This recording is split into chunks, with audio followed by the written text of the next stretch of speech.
My name is Joe McGiverin, Chairman of the Holyoke City Council's Finance Committee. I will call this meeting to order. We apologize for being a little late, but a little Zoom technical difficulties. Not just Councilor Bartley, my part too, Councilor Bartley, but we're on. I'll do the attendance on the committee. With us is myself as chair, Councilor Leahy, City Councilor at Large, Councilor Tallman, City Councilor at Large, Councilor Bartley, Councilor Ward 3, and Mike Sullivan, City Councilor at Large. Other city councilors that have joined us, and more will be, but currently is Ward 2 Councilor Terry Murphy and Ward 5 Councilor Linda Vacan.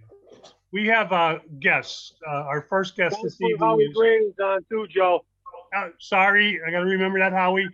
Not on video, but on phone, we have our at-large councilor, Howie Graney. Thank you, Howie.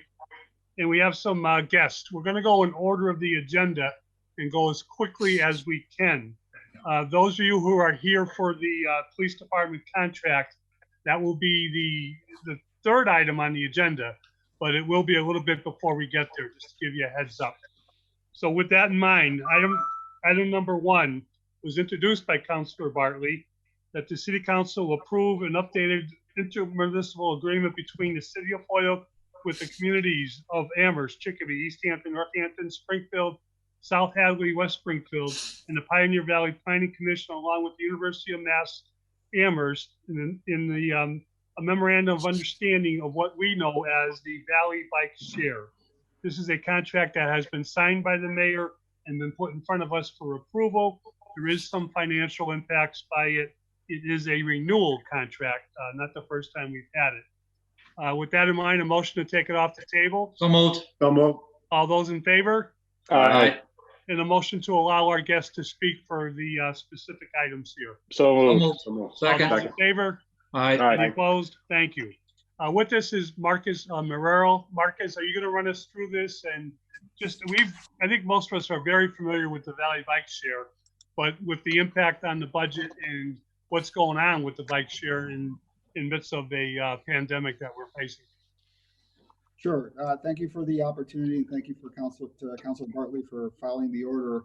As you said, the council as well as the community is at this point familiar with ValleyBike. It was physically launched in 2008 after a city council approval of the first inter-municipal agreement in 2017.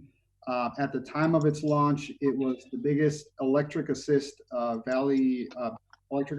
bike share network in the country, with 500 or near 500 bicycles. In its second season in 2009, it was much more successful. We started working out the kinks of its operation. The operator, BARTLEY, was procured by the partnership through the city of Northampton. Northampton has been acting as the grant recipient on behalf of the partnership. The grant was initially $1.3 million from state Mass DOT, primarily federal dollars, and that went towards the acquisition of the bikes and the stations, also to assist in the installation of the stations. The MOU up to this point has been at no cost, because the initial grant not only subsidized the infrastructure, but also the management of the project itself. If you think of BARTLEY as the operator, Northampton has sort of been operating not the bikes themselves, the logistics, the deployment, but kind of like a mini transit authority, right? Like the office that's overseeing the contract and making sure that the operator is following through with the contract as written and agreed to by the partnership. This intermunicipal agreement covers the years from now until 2025. The major differences are number one, an expansion in the communities that are being added. Chicopee, West Springfield, and Easthampton are now joining after seeing the success in the other communities. We are memorializing kind of what we've been practicing, which is more consensus-based model on decision making. The length of time, it's a longer agreement than the prior one where we were testing out the waters, and it was a 2-year agreement. And then the most notable one, and the reason why it's before Finance Committee, is because now it actually has a financial commitment on behalf of the city.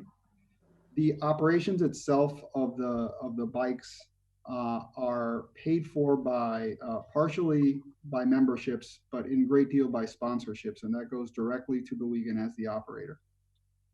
What this responsibility, and it's in a total for Holyoke, it's $9,000, just over $9,600 per year. Goes to cover the administrative costs of overseeing the entire project. Essentially think of it as if it was the Pioneer Valley Transit Authority, PVTA. PVTA has an operator that runs the buses, but then they also have like the administrative part overseeing that. So the total cost we estimate is about $70,000 a year to oversee the entire ValleyBike Share project. Northampton will continue to do that. They have third-party costs to that. We have to audit and make sure that the bikes that the operator says that they're out in the communities are actually there. We have to do audits of financing and that kind of thing. So the costs were apportioned in 2 ways. Fixed costs, by being a member municipality, that was spread out equally. So by virtue of having municipality, then you have that, everyone has that same cost. And the lion's share of the cost was allocated by the amount of stations that you have in your community. So that was, to be fair, because some communities only have a couple. And that's how we got to 9610. For the first year of the agreement, we've identified funds that we can use without an additional appropriation. There is a small, there's a different grant that the city receives under the Office of Planning and Economic Development, which is called the Mass in Motion Grant. The city receives $40,000 a year. We use that to supplement one employee's income. It's part of the city doesn't pay the entire employee's salary. This grant pays for the majority of it. But because there was a gap between the prior employee leaving the City of Holyoke and the new one being hired, that's created an amount of funds that is, to put it bluntly, use it or lose it by the end of the fiscal year. And that represents about $7,300 that we could use for this year. The balance of it, about $2,300, I would be able to cover through my office's contracted services line item. That's not a big deal. So the first year of it is covered. Following years, the plan is there is now a new income stream for municipalities. It's called the TNC Fund. TNC stands for Transportation Network Company. This is basically the Ubers and the Lyfts. They get an assessment on each ride of 20 cents, and municipalities see that gets sent to municipalities, at least a portion of that. So in the first year of that, Holyoke got over $7,000, and in the second year, which just started, we got a check of over $12,000. So as rideshare becomes more prominent, what they call a gig economy becomes more prominent, particularly in Western Mass, we would expect that to remain stable or increase. There will be a future financial order filed by the city auditor on how to manage that fund, but our expectation is that we would not need to go through the city budget for an allocation of this, but that ultimately we would take transportation funds that go through the state's transportation infrastructure enhancement fund to the city. A portion of that could be used to pay for our part of this agreement, and then the balance can be used for whatever, streets, bike lanes, whatever DPW basically has to do as part of their ongoing responsibilities. I think that's the gist of the agreement. I would say, as part of the new agreement, this next phase, Holyoke will also be getting 3 additional stations. That is a value of about $95,000, just over that, because we have secured a second grant of $1.2 million from the state to add stations for the new communities as well as existing communities. So right now we have 9 stations. We expect to have 12 stations by the end of the year or early next year. Thank you, Marcus. Are there any questions for Mr. Morrell? Any discussion? Councilor Bartley. Yeah, I have. So I filed. Thank you, Mr. Chairman. Thank you, Marcos, for your great summary. I filed this on behalf of OPED, but when I read through the MOU prior to, well, after we filed the order, that's why I made the call, Joe, to the motion, I should say, to send it to finance, because this is important. So I heard several things on here, and it answered a lot of my questions, but I still have a couple other ones, and then a couple new things were raised, and I just want some clarification on these, and hopefully we can get that now, and I'll be brief. First one is, what kind of financial management reports does the City of Holyoke get from I don't know whether it's PVPC or the City of Northampton on this, Marcos? Whatever we're sending from the state, I can provide whatever documents Northampton is. I don't know if that has a name. I'm not sure what is there a particular type of report that well, let's see. In I'm just looking at the contract. The lead community will manage all funds from contributions and other grants. The lead community will contract and select the primary and other vendors to assist it. The lead community shall maintain financial records and other records required reports under its terms. So I'm just wondering if the lead community, which I believe is Northampton, is going to send us its reports so we can understand what's happening with this. Yep, absolutely. So Northampton managed this contract under its City of Planning and Sustainability. Wayne Fine is the director, and he provides us with copies of all the reports. Well, one of the questions I had was, and you touched on it briefly, was there's a membership fee and there's a sponsorship fee.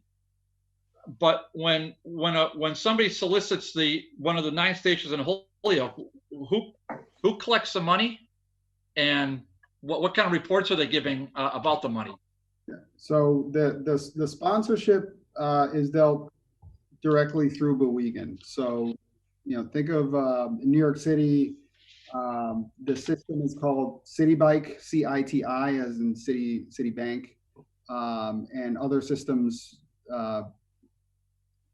usually have the name of some sort of sponsor. So Bewegan, as the operator, is the one approaching companies in the region, most of the time big companies or companies that have a significant stake in the communities in which they're serving, to gauge their interest in sponsorship. And for them, it's a marketing opportunity tying their name to a product. Marcos, what's the name again? I'm sorry. The name of the operator? Yeah, please. Bewegan, Bewegen. So Bewegan is the one approaching companies for sponsorship, just like any private company would approach others as a marketing opportunity, and that covers the operational costs. Northampton's financial reporting to us is on their on their expenses. I have to relook. I'm not sure if it includes what Bewegan has solicited from private companies. I can check on that. Okay, I didn't see any information relative to Bewegan in the MOU. I didn't see that name specified in there. Maybe I skimmed over it, but I guess I'm totally in the dark about this vendor. So Bewegan is the selected operator, and so the MOU is meant to survive should we change operator, right? So they were procured in 2000 or late 2017, early 18. And so should for whatever reason, say Bewegan as the operator doesn't perform, and we have reason to terminate the contractual agreement with them, that could happen, that wouldn't invalidate the MOU. So this MOU isn't with them. Northampton has a separate service contract with the operator. All right. Just in the kind of contract again, there's an advisory group that was, it's contemplated in the contract. And so it mentions that there's a designated rep and an alternate for each municipality. Who would they be for the City of Holyoke? That's Cynthia Espinosa from my office. She's the project manager on this, and myself. I think I'm designated as a primary and she's the alternate, but more recently she's been going more to the meetings. So yeah, that would be the two of us. Okay, and so there have been meetings? Yep. Yeah, they're usually every month or two. Are there meeting minutes? I'm not sure. I would have to ask City of Northampton. Okay, so you can inquire about that, I suppose. Just a couple more, Mr. Chairman. I was pretty curious about the financing, and so what you're saying is that to get us for 2020 for the 9,600 and change, we're going to use the remaining part of a mass motion grant for 7,300, and then the balance you're going to take from your contracted services line item. And what line item? Do you remember that account number, Marcos, in your budget? No. No, you don't. Okay, you're just telling us out to me for the first time, so I thought you might have had that. Yeah, if I could just, I'm going to need to have an understanding of that, if you would. So, and then you mentioned a couple new things tonight. The transportation network company. I'm not sure if I caught that right, but is this a state law that gives the City of Holyoke funds from Uber and Lyft, or? Yes, the state assesses a tax per ride, and part of that income to municipalities where the rides. Okay, so I guess just a point of order for the chair, because I don't really understand how this works, but I mean with this, well, because we don't approve in City Council certainly Chapter 90 funds, Joe. So I don't know why I'm just thinking out loud here. What role, if any, in your estimation, would the City Council have relative to accepting a state tax generated from Uber and Lyft? Let's see. Go ahead, Marcus. Well, I mean, as I said, something may be coming. It's not before you for this, but actually, I'm less familiar with the intricacies of which funds need to be accepted or not, and how it's worked. My suggestion has been, if we're going to be using the TNC funds for things that advance, it's not a whole lot of money, but it's enough money to do a big difference on small things. So if I could just answer a little bit more on that answer to Councilor Bartley. If it's a tax, I liken it like a hotel tax. It would just come into the general revenue, would be appropriated next year, and be known next year as revenue available for the appropriation of the budget. And we would not vote to receive it necessarily, but we certainly would vote on the budget to use it. So Joe, it's listed in our budget book, true?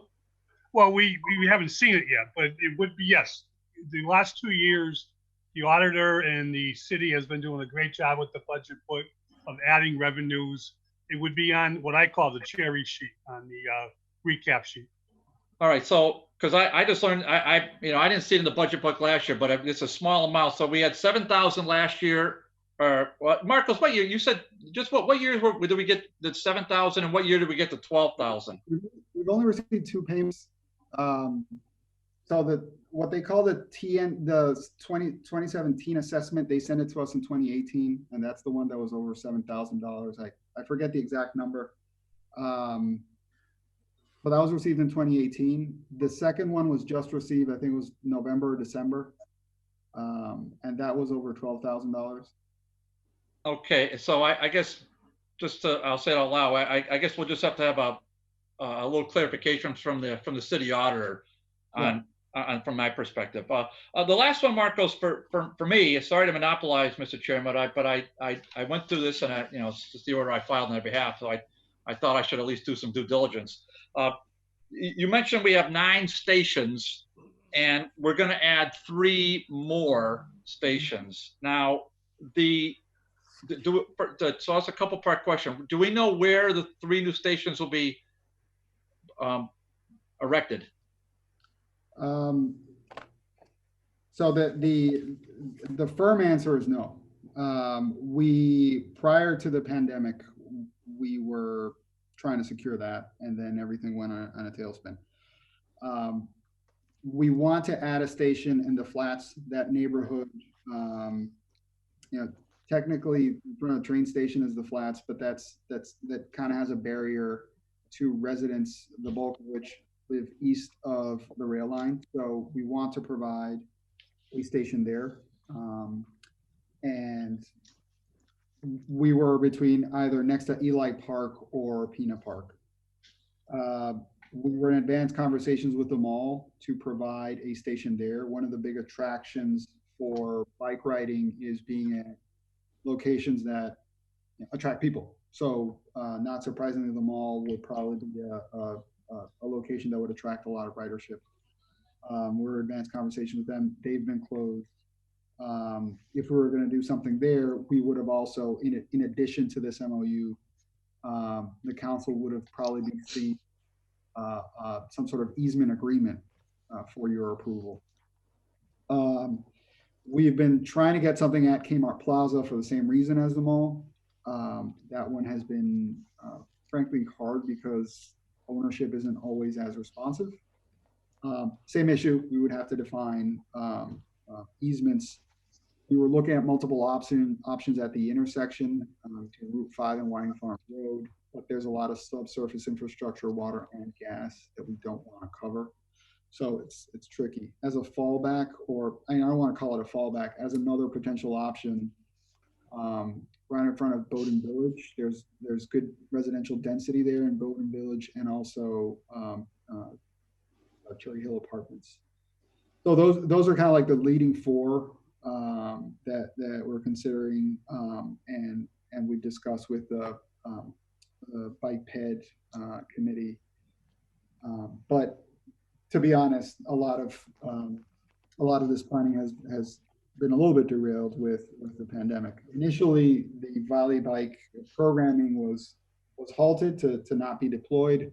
But as we're seeing that the orders to have many sectors of society shut down and to say home orders, it's increasingly important to have safe recreational options that allow for social distancing, and biking has quickly emerged as one of those. So we want to be able to launch in the summer, with or without the new station. So we want to launch the ones that we have now, and we will restart the planning efforts for the additional stations. Yeah, just a suggestion that if you're still hunting for locations, I personally, as I've only been in office for 8.5 years. I didn't get one email making a notice to me about this, and I don't know about the Ward 5 counselor or the Ward 2 or Ward 1 counselor, or any of the large counselors. But I will recommend that you and Ms. Espinosa consider reaching out to the perhaps the elected officials, whether it's the school board or the city council, just maybe for some thoughts on where they see it might work in a ward setting, and they might be able to help you navigate some of the red tape, such as with at the Holyoke Mall or certainly at Kmart Plaza, because a few of us certainly have conduits to both, but there are others as well, and I'm sure if we thought about it for a little bit, perhaps that other counselors might generate a thought on that meet your criteria. There'd be a lot of people. I'm just right now, up the top of my head, I'm just thinking somewhere by Whiting Res or somewhere up the hill towards Ashley Res. I mean, those that might be like a kind of a natural areas for people that are exercising anyhow. Maybe they want to take the bike to Ashley, walk around Ashley, and then take a bike back home. Just a consideration for when you're trying to cite these 3 additional spots. So that's all I have for now, Mr. Chairman. Thank you. Thank you, Councilor Bartley. Councilor Leahy. Yes, good evening, everyone. Can everyone hear me okay? I can hear you, Jim. Yes, we can hear you. Okay, so basically, trying to get to the right screen here. I guess my questions are for Marcos. I'm trying to find you, Marcos. There you are. Hello, and by the way, thank you so much for your work the other day on that email chain. I greatly appreciate it. You're always the person to go for information. So first of all, who is, maybe I missed this. I see on here, we have a Russell Dupree. Yes. Who's that gentleman? Attorney Dupree is a labor counsel for the city, recently hired. He'll be here to speak on the contract with the patrolmen in a little bit. Okay, just saw that. I figured I should ask. I always want to know who's in the room. Welcome, Mr. Dupree. Okay, so first of all, I just want to go on record that I'm absolutely for bike sharing programs. I think it's a fantastic thing. I think there's many pros. I think that just recreational exercise, people that don't have cars, there's many different reasons that I'm for it. You know, however, I do want to ask. I see that we have Crystal on the call. Crystal, you there? I am. All right. So I just have a couple questions in regards to the liability of the city. First of all, who owns ValleyBike Share? I mean, I'll be honest, I don't have the agreement in front of me. It should be listed in the agreement. We own the equipment, and The City of Holyoke owns it? we own the bikes and the stations because it is public infrastructure as part of the state grant provided to municipalities. Okay. As I understand it, the liability in its operation, because of the cost of the operations, maintaining the bikes, that's on the league. All right, so let me ask you this. So, we also have the police department online too. I saw police department earlier. A good friend of mine, Manny.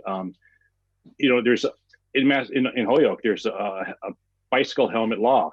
I'm assuming that there's no. Well, I know for a fact they're not renting helmets. People aren't coming with helmets, and I see these bikes all around the city, and people aren't wearing helmets. So, what's our take with that? The helmet law is helmets are not required for adults. I believe over 15. It's some number. I think it's over 15. Maybe getting my numbers mixed up, but they're voluntary. They're not a requirement. So therefore, we're not required to provide them. And you cannot. Can you all still see me?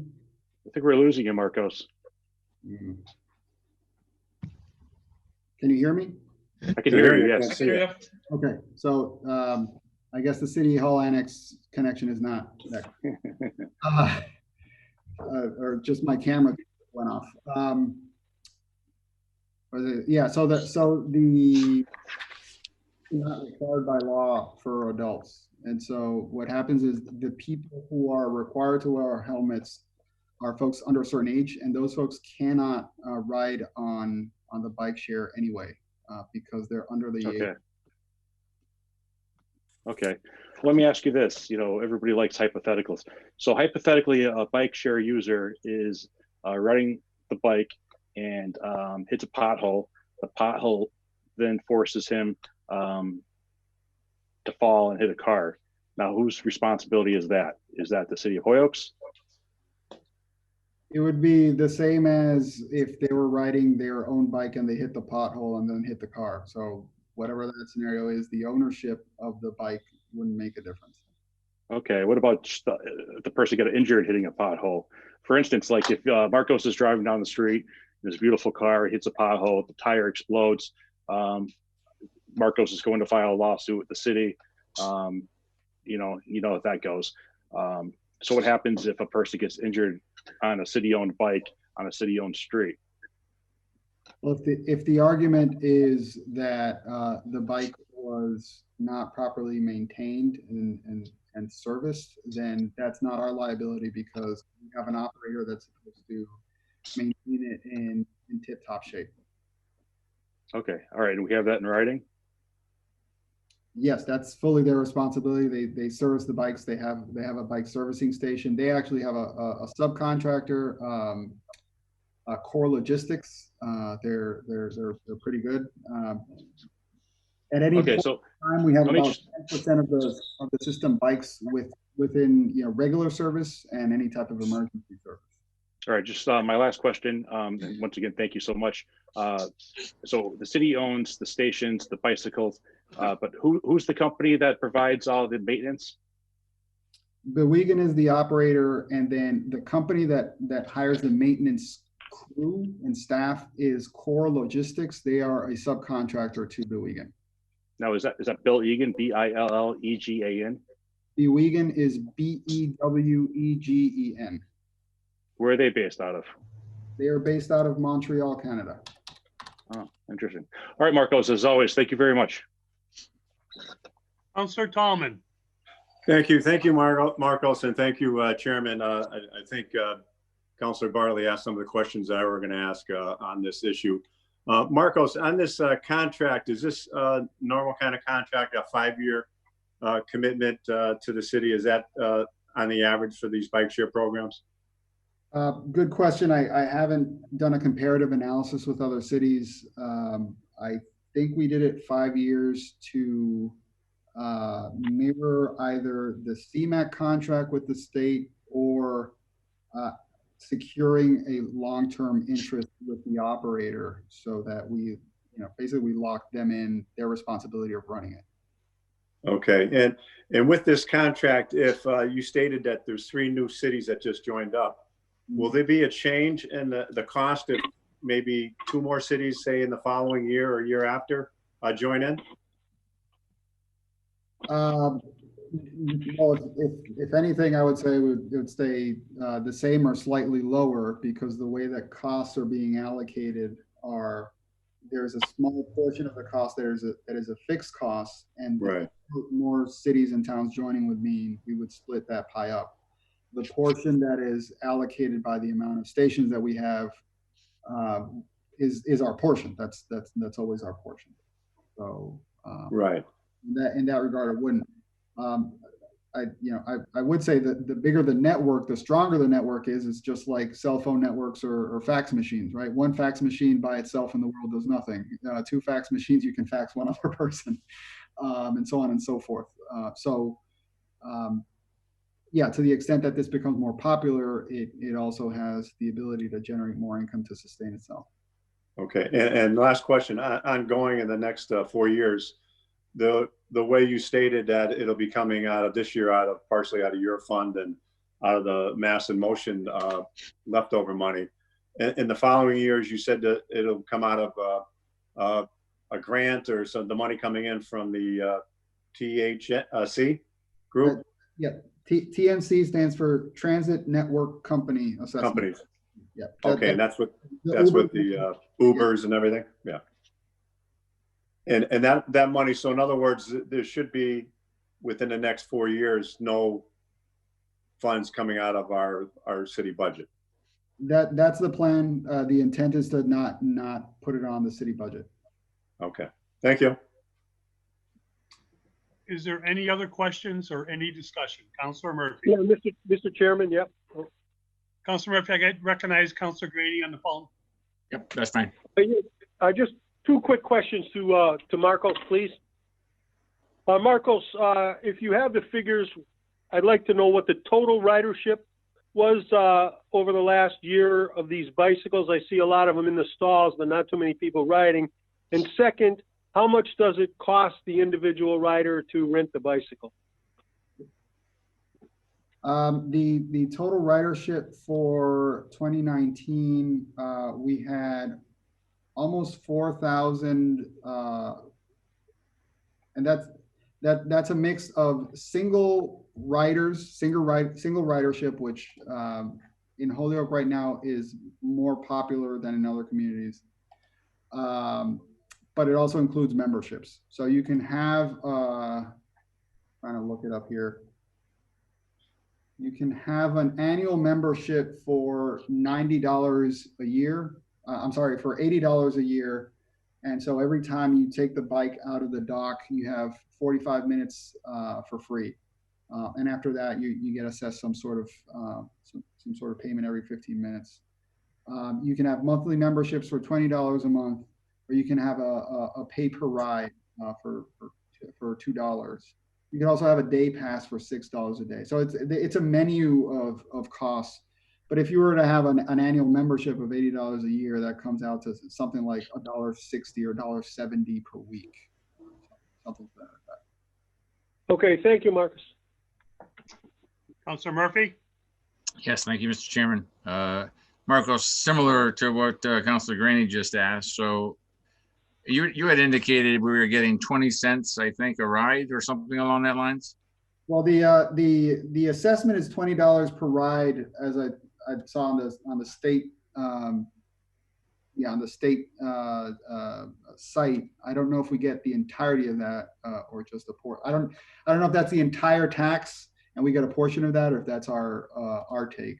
But ultimately, we get a couple thousand right now. So that if it's 20 cents a ride, is that determined by the state, or is that determined by Bewegan or who?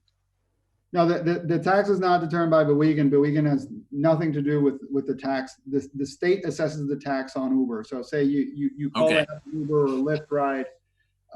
Okay, so we're getting that not with really no regard for the bike. It doesn't matter how many trips we take. We're not getting any benefit out of the trips other than the fact that we're getting environmental benefits and exercise benefits. Right. There's no tax on the bike riding. Right. The tax is on the car ridership. Have we? Is Bewegan a for-profit or a non-profit? They are a for-profit company. For-profit. As I understand.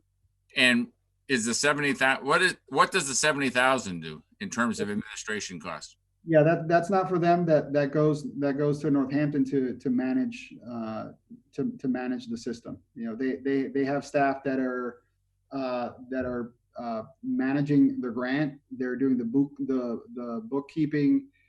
They have to hire someone to be boots on the ground to actually audit the station. So we have, for example, in our contract, we have terms that say you have to have X amount of bikes per station, right? So like you've probably driven by these stations and there's always bikes in the stations.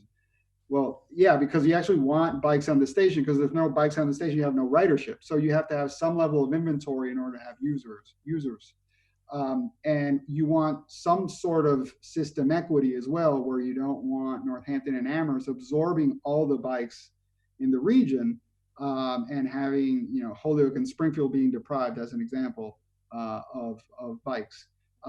So you have to have people actually auditing that to make sure that you have to keep the operator honest, basically. If you're managing the operator, you have to make sure that you're going community to community and surveying these sites to make sure that as they provide you reports, you're not just relying on their data, you have to have independent data. And so that is ongoing work in the field and reporting that we have to pay for as well. Do we get a monthly report as to, in each of those 9 stations we currently have, how many people took it out and an estimate as to how long they took it out? Yes, we get a report. I think the standard report right now is by distance, not by time. We can inquire as part of time. Okay. And have we ever seen the financial report from Bewegan regarding this contract? As far as how much money they're taking in from yeah, like the total volume coming in and what their expenses are and how much they might be making off of this? I have not. No. And lastly, is there any local company, potentially a nonprofit local company that would be able to do the same kind of thing? There's no local company that would be able to do the same kind of thing. We put this out to bid. The bids came down to, as I remember, two sizable companies. One was based in the United States, but nowhere near here. I want to say it was maybe Tennessee.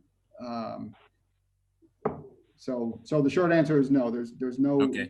And the very last question I have, since obviously we aren't having any bikes out there now, on an ordinary year we probably have 8 months of having bikes available.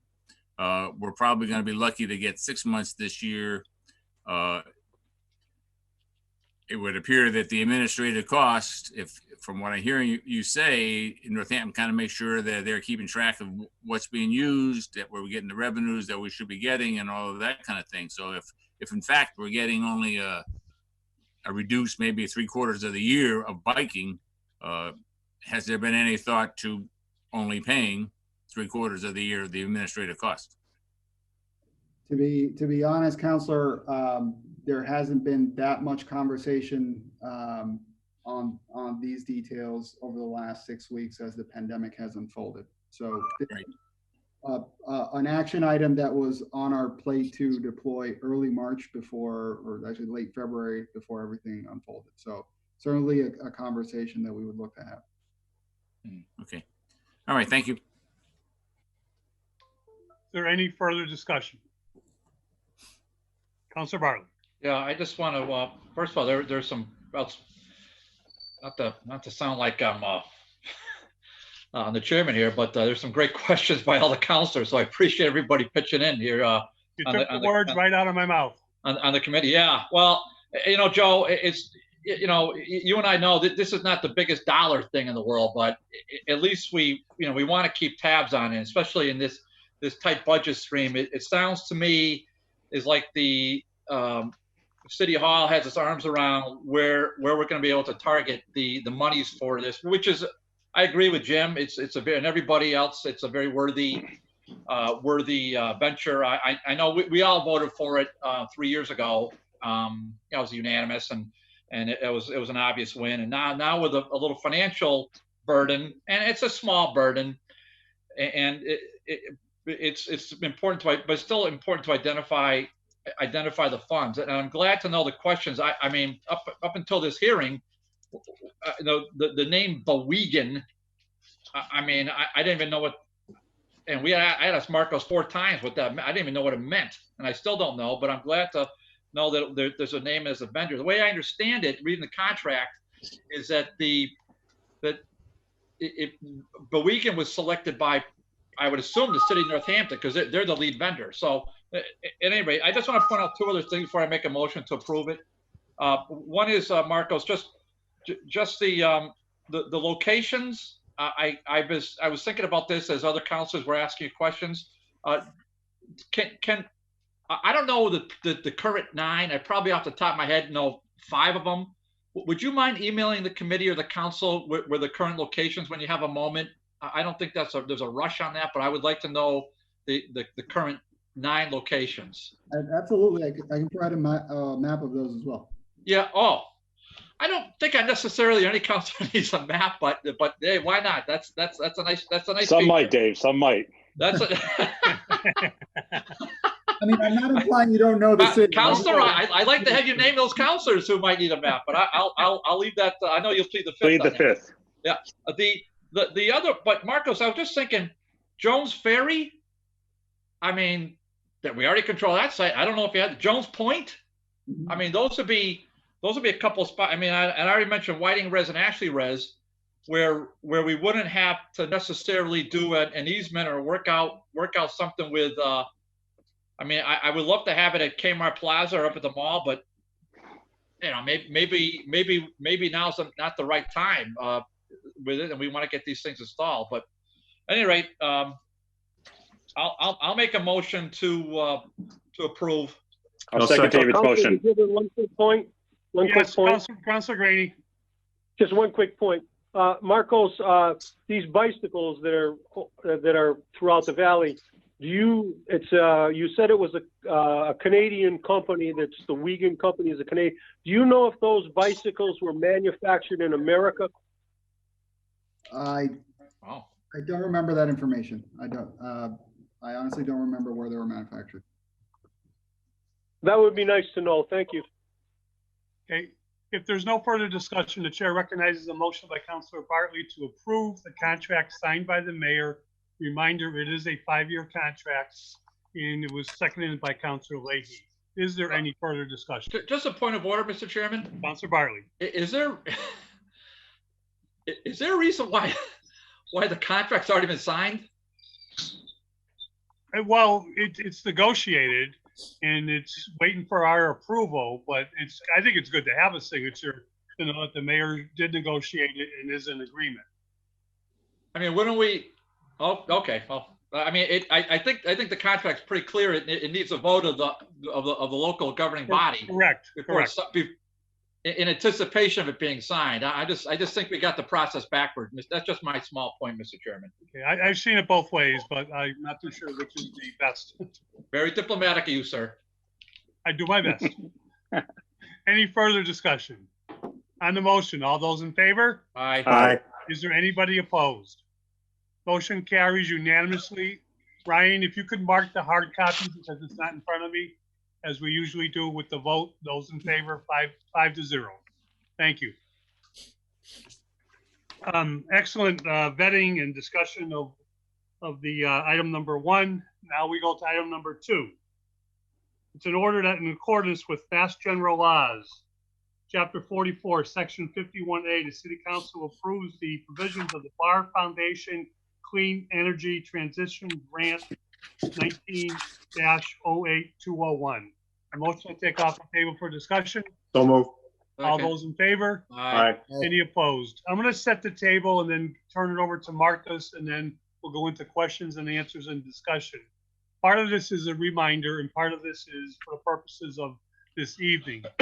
We took this up, it was over 2 months ago. Ryan, I believe it was December or early January. December, if I can read lips. And in December, we had a very lengthy conversation about the BARR Foundation grant coming into the city of Holyoke.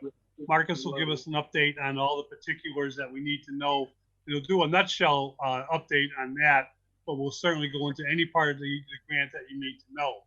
What I want to remind everybody is that the big part of our discussion was not receiving money from the grant, but as part of the city's proposal, the city identified neighbor to neighbor to do part of the work, logistics of this grant itself. And that would be some of the community outreach work, if I remember correctly. We had a very long discussion noting that the incident at the Holyoke Gas and Electric last year, in which neighbor to neighbor participated in a standout or a stand-in, I guess it took place inside the building itself, in protest of some relation to the pipeline with the natural gas coming into the city of Holyoke. We asked Marcus to explore with BARR Foundation and neighbor to neighbor and with the city itself if something could be done to change that, noting that there was a lot of issues with the way neighbor to neighbor had the protests at the gas and electric itself. Marcus is going to report on that. But essentially, the reason this is on the agenda is at this point, Marcus and the BARR Foundation is at a standstill as to what can or cannot be done. And the BARR Foundation is giving us a little time to take a vote, yay or nay, on accepting this grant. Just a reminder, we talked about this at that last meeting. BARR Foundation has been around for over 20 years, founded in 1997. Since 1997, it has distributed over $900 million in grants. Their current budget this year they're a foundation out of Boston. Their current budget for grants this year is $95 million. It's just something that I think we should keep in mind as we're vetting out our issues with neighbor to neighbor. It is a large foundation, and certainly a foundation that we want to be able to say that we're willing to work with them in terms of accepting grants, but there may be a sand in the line on this one. I'm speaking a little bit more than I wanted to on the opening remarks. So I'm going to turn it over to Marcus to update us. Then we'll go right into question and answers. Marcus, thank you. Thank you, Councilor. And I do apologize. I blame the City Annex Wi-Fi, but it does seem like it's my computer that has frozen, and I dare not even touch the application because it's not responding. So if you're hearing me all right, and that's okay, you don't have to see me, then I'll continue on. I can hear you fine. Okay, great.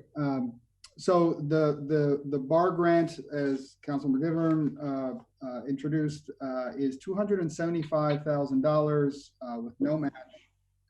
It is intended to do a citywide energy transition plan that would complement ongoing efforts by Holyoke Gas and Electric, particularly on the supply side of energy, to ensure that Holyoke is poised to transition towards a cleaner energy future with the expected changes that we're going to have to make in order to prepare for climate change and further energy independence. The funds would be used significantly to hire a project manager, either an employee or someone through contracted services with some level of experience in energy transition or working with multiple groups and coalitions. We have a coalition of, let me step back for a second. The intent of the grant is meant to set us up to be a national model of collaboration to solve one of the greatest challenges that we're facing in our time in terms of providing clean energy. And with that, we're trying to place ourselves in a good spot to have larger demonstration scale capital philanthropic dollars. And this may go to what the point that you were making, Joe, with either BARR Foundation or with other foundations. One clarifying point, we did not select Neighbor to Neighbor for anything, and they're not lined up to get any of the money with this grant. If anything, it actually worked the other way around. Neighbor to Neighbor has long been funded by the BARR Foundation, and it was through that relationship and Neighbor to Neighbor's long-term activities in Holyoke and observing the interesting work that was already happening in Holyoke, they flagged us for the BARR Foundation as an interesting municipality that could demonstrate at scale the type of energy transition that is needed throughout the country, because we have multiple pieces in place, including a vertically integrated gas and electric company.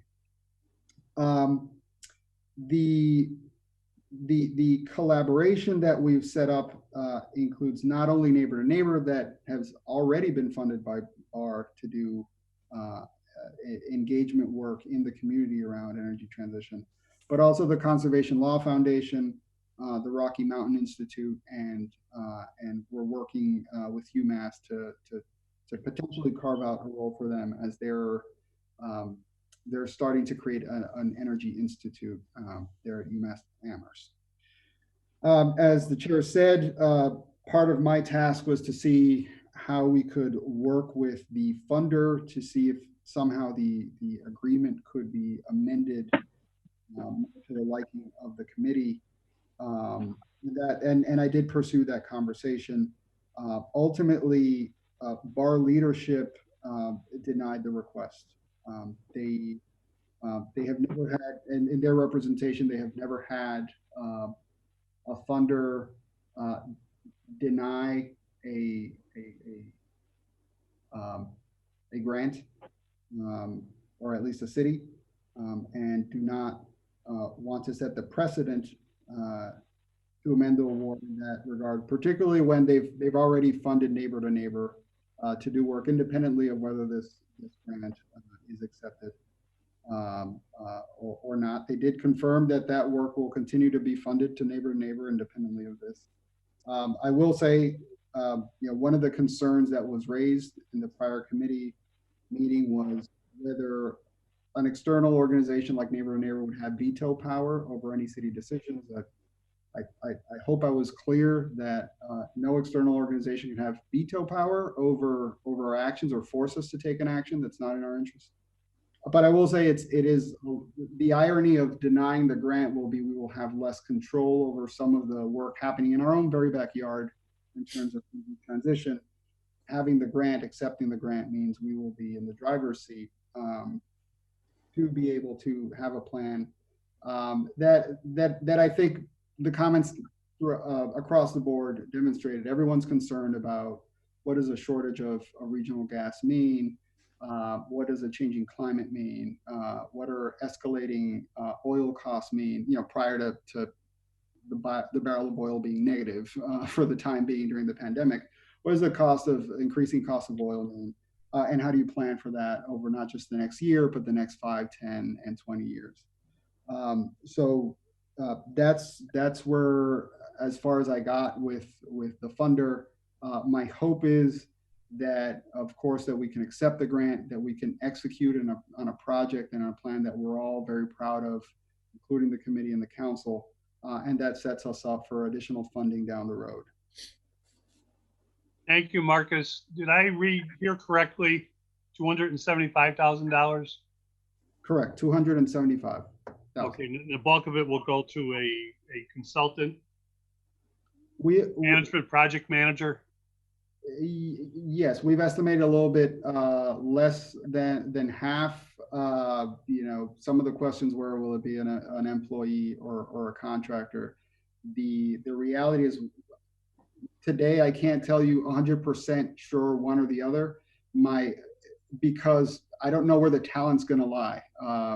Sometimes you can get a really good talent as a contractor, but they're a lot more expensive. It might be cheaper to get someone who's slightly greener but very promising as an employee. And so, not that you would pay an employee, you know, $100,000, but as you all know, being on the finance committee, you pay someone a salary and then there are overhead expenses for benefits and whatnot that we would want to pull from that grant to cover, so that it's not creating any additional costs on the city coffers. Thank you. I have 3 councilors in queue. In this order, it will be Councilor Leahy, Councilor Bartley, then Councilor Sullivan, and I will call you. Councilor Leahy. Yes, thank you, Councilor President, thank you, Joe. So just like last time, I have a couple of questions. One is, I'll start with the last one and work my way back. Marcos, you just said that one of the concerns that we had last time was in the contract that the BARR Foundation or neighbor to neighbor would have some sort of veto power. I don't have the agreement in front of me. However, it does say in the agreement that was signed that they do have that power. Never mind the fact that we're saying they don't, but it's written into the agreement. So my point on that is, just because, so we're going to have a plan, right? And I talked a little bit about this, right?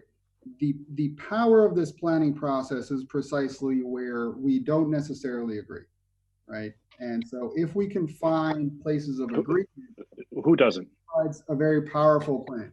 That doesn't mean that if we cannot agree in a large coalition of people on something, that the city cannot do it. The city can do whatever it wants. Right? Well, no one well, it depends what's written in the contract.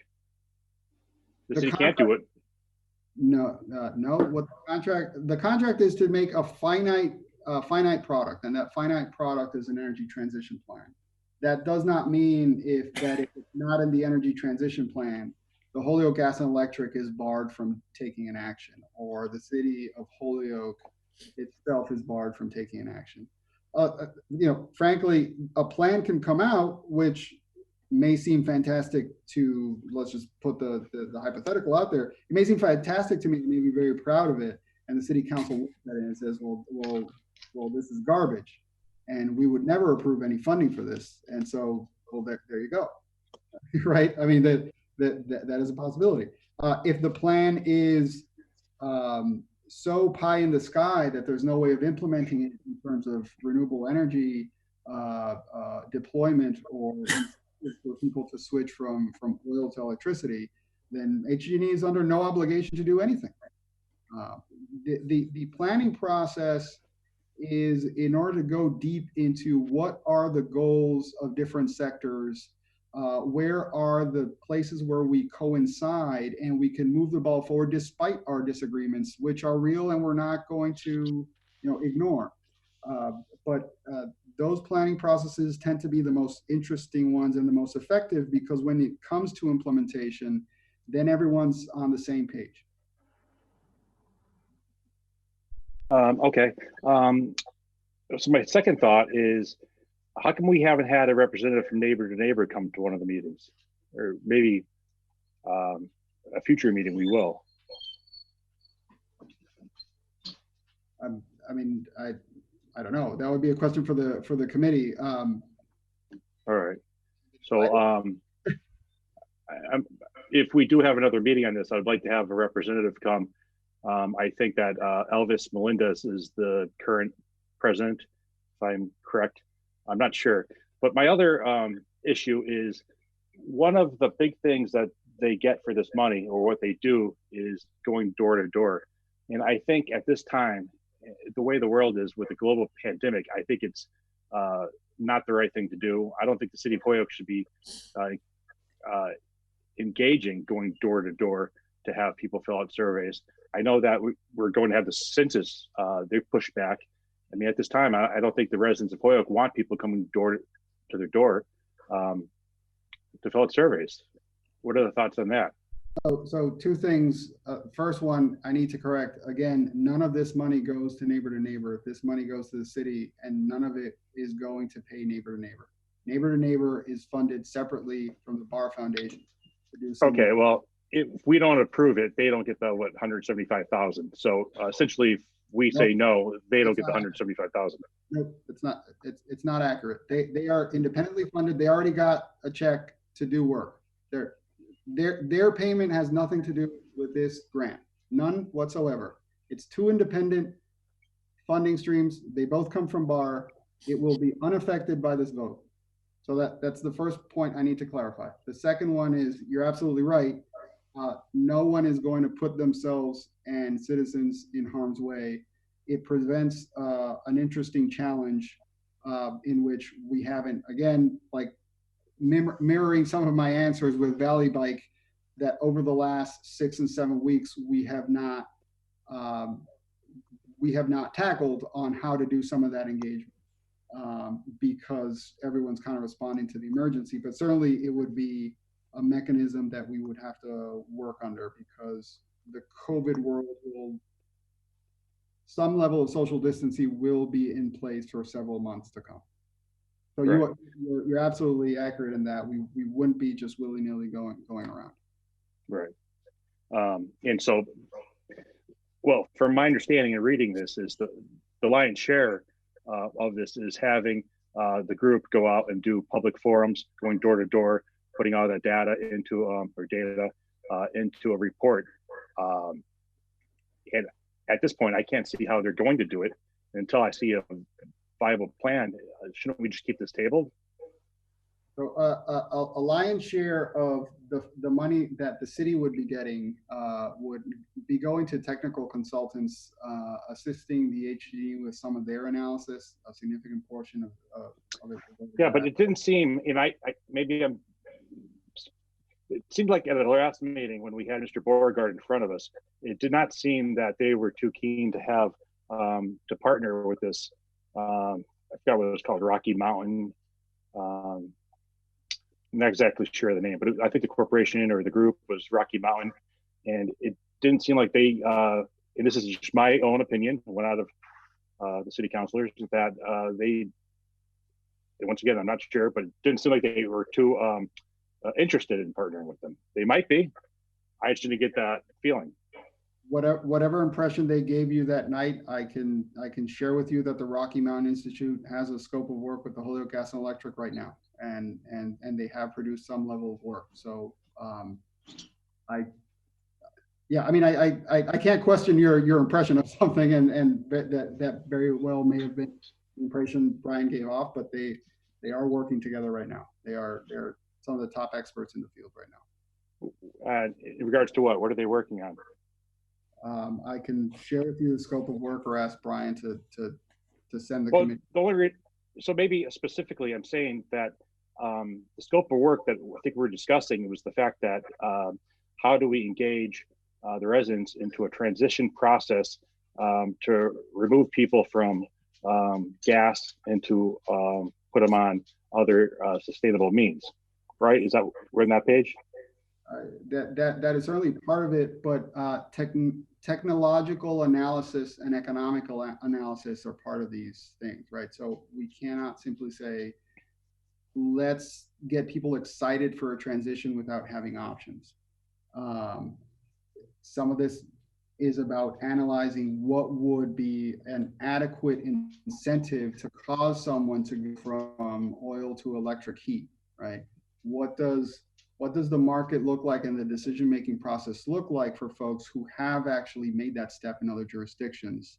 And how would we construct an incentive structure that would meet the economic realities of Holyoke? And I keep mentioning oil to electric conversion because there's actually a lot of money to be made locally there. The Holyoke Gas and Electric makes no money off of oil. It does over electricity. And as the grid continues to transition, that's the plan, and that's the hope, to more renewable energy sources as the state and federal government permit, as in issue permits, to more renewable energy installations, offshore wind, and the like. The composition of the electric portfolio is cleaner, and therefore the consumption of energy is cleaner. So right. I know, I agree with you. The city doesn't make any money on the oil. However, the city of Holyoke is pushing people to now buy oil because people cannot buy electricity or gas, rather. I'm sorry. I don't follow the train of thought. I'm sorry. Well, the train of thought is if you're building a new house now, how are you gonna what are you gonna? You can't use gas. Unless that moratorium has been lifted, has it? That is accurate. And again, that reality exists whether this grant is approved or not. The question is, how do we reduce our consumption of fossil fuels, which include oil, but which also includes gas? If we don't have adequate incentive structure also for people to switch from gas to electricity, for example, it is also hard to free up some of the gas capacity that comes into the city. So, all right. So it seems basically we're really separating the BARR Foundation group, and I've gone on their website. I mean, they're the real deal. I mean, this is an amazing company, absolutely amazing. And the amount of money that they give out, and the people who are a part of it, huge names, big names. So it seems like it's very interesting how now we're completely separating. The last meeting, they were kind of one, but now we're separating them out. I guess that's all I have. Thank you, Mr. President. Or Joe. Councilor Leahy, thank you. I didn't put enough emphasis on it, but again, the reason this is on the agenda is the BARR Foundation put this in front of us back in December. And we are at a point where if we don't vote it up or down, they could rescind it. And I think there's a good chance they're going to rescind it if we don't act fairly soon. And I just wanted to make sure we keep our thoughts in mind about that. Councilor Bartley. Oh, thanks, Mr. Chairman. Let me just first get the history straight on this. This came before us in December of 2019 through a communication. We met on this on January 27th and on February 3rd. On February 3rd, this committee took a vote to deny acceptance of the grant. We moved it forward to City Council February 4th. The finance chair, my friend Joe, came up before the meeting, and a few of us, we don't want to take up, he got a call from somebody, I don't know who it was, maybe Marcos. Can we just send this back to committee for further investigation? That's the historical record of how we got here. So this was voted on 3-2 vote, and we know who the 3 were, we know who the 2 were. Went to City Council, recommended to be denied. That's the historical record. We went to full City Council February 4th. The word came, I agreed with it, and we didn't take it up. In fact, none of us signed the jacket because that was out of deference to the chair. That's how we got here. So I want that clear in our minds. And you can look it up. You can look it up. It's agenda item 20J on February 4th. You know, it's pretty simple. The issue with neighbor to neighbor, I can't agree with Councilor Leahy anymore. Or any more than he pointed out. The issue, neighbor to neighbor, and the City of Holyoke, if we pass this, are joined at the hip. I implore you to just read page 3 of the agreement. That's all you have to do is read page 3. It says that, and I'll help you out just in case you don't have it. City of Holyoke and neighbor to neighbor establish a partnership with clear channels of communication and coordination for selecting a consultant. It's right there spelled on the agreement. There's no debate on neighbor to neighbor's total reliance. Now, the 175 aside, fine. I'm not going to argue that, but neighbor to neighbor is intricately involved with this particular contract that we're about to vote on from the BARR Foundation. I'm going to tell you why I oppose it, why I opposed it then, and why I'm going to oppose it tonight. You know, I respect all your votes, of course, but I can't, you know, I can't. I have to have the record straight before us. So that is what happened prior. I'm going to oppose this for two very clear reasons in my mind. The actions of neighbor to neighbor, I'm not letting them go. I don't think any employee of the Holyoke Gas and Electric is going to let it go. I know the manager is not going to let it go. Mr. Beauregard, I don't believe he let it go either. That was an act of almost just near fanaticism in the lobby of Holyoke Gas and Electric.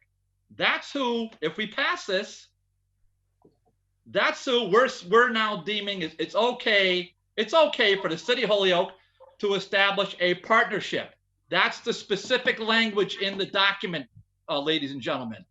So if we vote on that, we're saying it's okay to establish a partnership with neighbor to neighbor, the fanatical group that stormed the lobby at HG&E. That's what we're saying.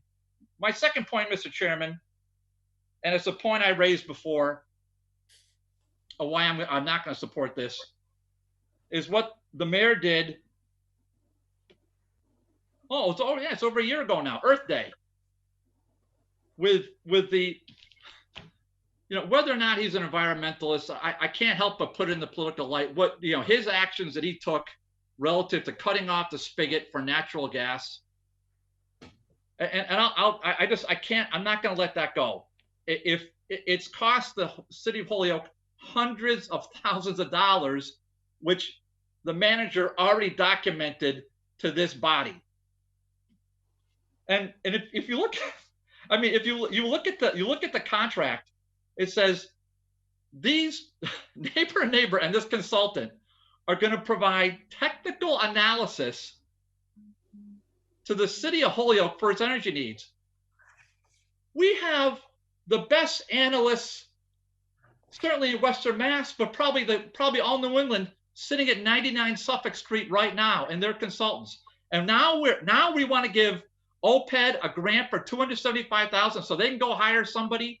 The stuff that we don't, the gas electric already knows how to do. I get the 275, Mr. Chairman. I get it. But the vote that I've been blessed to bestowed upon me is not going to go to support a group like Neighbor and Neighbor. It's not going to go to support a group that supports this particular incumbent for the actions he took, cutting off. I mean, can you imagine if we took it to the nth degree, Mr. Chairman, that we would, just think this out. If this BARR Foundation grant has any merit, it's to say we're going to go totally, completely green. Holyoke Gas and Electric, HG and E. That's what we're saying. That's what we're saying, Mr. Chairman. Just blow up the HG and E with this. I think that they deserve better than that. I think the city of Holyoke deserves a lot better than partnering with a group like Neighbor to Neighbor. Thank you. Thank you, Councilor Bartley. And Councilor Sullivan is next. Hey, thank you. I think a lot of what I had to say, Dave, and is summed it up perfectly. The question I got, Marcos, is limited to this now. Who is going to choose who this technical consultant is? The technical consultants would be, the decision would be delegated mostly to the Holyoke Gas and Electric. I agree with many of the points that Councilor Bartley brought up. We would never want to take additional money to do the same thing that's already being done. That would be a waste of our time and a waste of money. Right. We created a relationship with the Rocky Mountain Institute, got them excited about that. And Gas and Electric worked out the details of the scope of work. We would expect that to function in that form. In terms of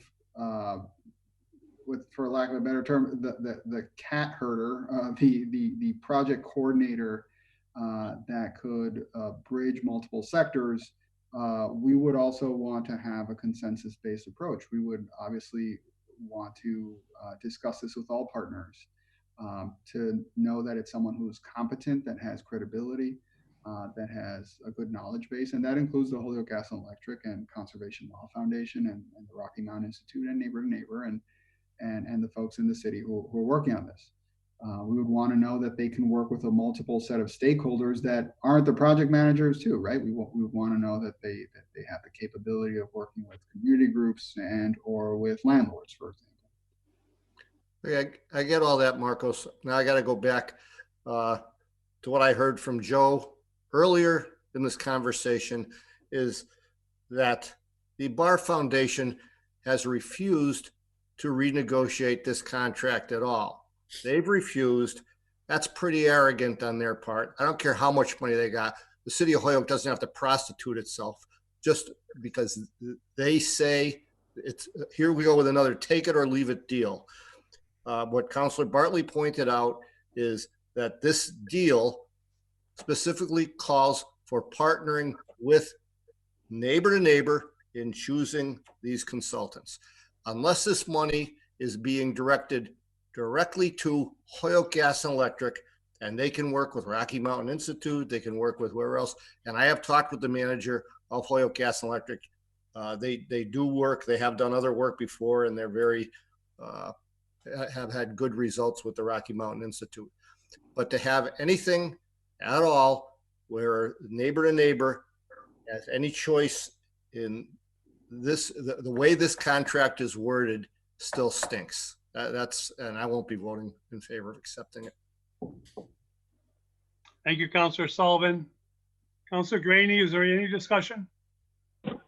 Yeah, well, I'd like to just say simply that I'm opposed to this this grant. I believe Holyoke Gas and Electric means Holyoke, up Holyoke. Holyoke is our town. We should be controlling the energy in the city. That's all. Okay. Councilor Bacon. Thank you, Mr. Chairman. I would just like to chime in support of Councilors Leahy, Bartley, and Sullivan in this regard. I just see this as rather undermining to HG&E, who I see as one of the stellar departments and actually very forward-thinking departments in our city. Thank you. Thank you. The chair has a few comments if there's no further discussion. Councilor Bartley, on his historical reminder of what took place at the last meeting, it did come out on a split vote. It was going to be in front of the city council, for which we did put it back in the committee, essentially by not signing the jacket. And I thank David for reminding us. It also is, and we remind a couple of things that I had said at that last committee meeting. I was appalled by the actions or the way Neighbor to Neighbor tried to get their opinion out on the natural gas pipeline issue itself. the fact that they went into the gas and electric and staged that demonstration, I thought was unprofessional and proved nothing. I also at that meeting said that, you know, of all things, the Holyoke Gas and Electric is probably the most green, and the city of Holyoke is one of the greenest municipalities within the Commonwealth itself. And that's because we've thought ahead as a city. We thought ahead as a gas and electric as to what this energy crisis is and what this energy, green energy, really means. When you think about it, you know, the hydro wheel on the river, the wheels that we produce, we are the only municipality, I believe, that produces hydropower. We have a city that was designed for hydropower. Many manufacturing buildings, very few of them operating, still having the old wheels within them. We did do a study on putting some windmills possibly on the mountain. That may not happen, probably won't happen, but we studied it. We are certainly as far into the game as anybody with solar energy, but it's still not enough. We still need to do more. The bulk of this money, the way I see it, is going to a project that is going to give us the technical data, the technical assistance to understand what the options will be out there in the future. And I trust our gas and electric can use data and will use it wisely. I'm not happy with the neighbor-to-neighbor situation, but I can ignore that. If we accept this grant, they are not getting any money from this, more or less, for what they do and what the BARR Foundation sees in neighbor-to-neighbor. I've had good reactions from neighbor-to-neighbor. I've had bad ones. I've worked with them on some issues in terms of stealing records through the court system, and I've worked with them on other issues, and we've had a good relationship. We've also had some bad relationships. So leave it at that. I'm going to ignore the neighbor-to-neighbor situation and trust that the gas and electric and the city will use $275,000 wisely. But more important, it will open up the door to a foundation. There are more than just BARR foundations out there. It's not often that we see grants from the larger foundations. And I think this may put us on the map in that world, and certainly will look to us as working positive with groups. I'm not condoning what neighbor-to-neighbor did in the gas and electric office, but I'm going to ignore it to accept the money. Is there any further discussion? Councilor Bartley. Just clarify something for me, Mr. Chairman, because I thought I heard you say that the gas and electric will use the money wisely. The gas and electric's not the beneficiary of this grant, but did I mishear you? The beneficiary is the final report that's produced by this grant. This grant is just part of expediting that report itself, which is a very technical report, far beyond what I'm capable of explaining. But listening to Mr. Morero and reading the grant itself, the final report is just one peg in the peg, you know, of what the what energy in the future is going to be like. And I think the technical part of the project is what's going to assist the gas and electric. Councilor Bartley. So Mr. Chairman, again, the gas and electric is not even named in this very thin agreement we have from the BARR Foundation. I thought, and it may be true, and I don't doubt that you're right, that the gas and electric could, likely use some of the information generated from this report. I mean, who's to say? I'm not sure what kind of expertise is going to be brought to bear by this. I think, though, reading the plain language on page 3 of the outputs and the outcomes, I would just ask it's only one page, ladies and gentlemen, just to read that. We're not going to read it now. You've got ample opportunity between, whatever you want to read it, and we've had ample opportunity. I just don't see, in my estimation, HG&E getting behind this, or really what I heard offline from the manager and what we heard online from Mr. Beauregard, and I'm sorry for saying his name, Joe, I just can't think of his title. I know we're not supposed to say names.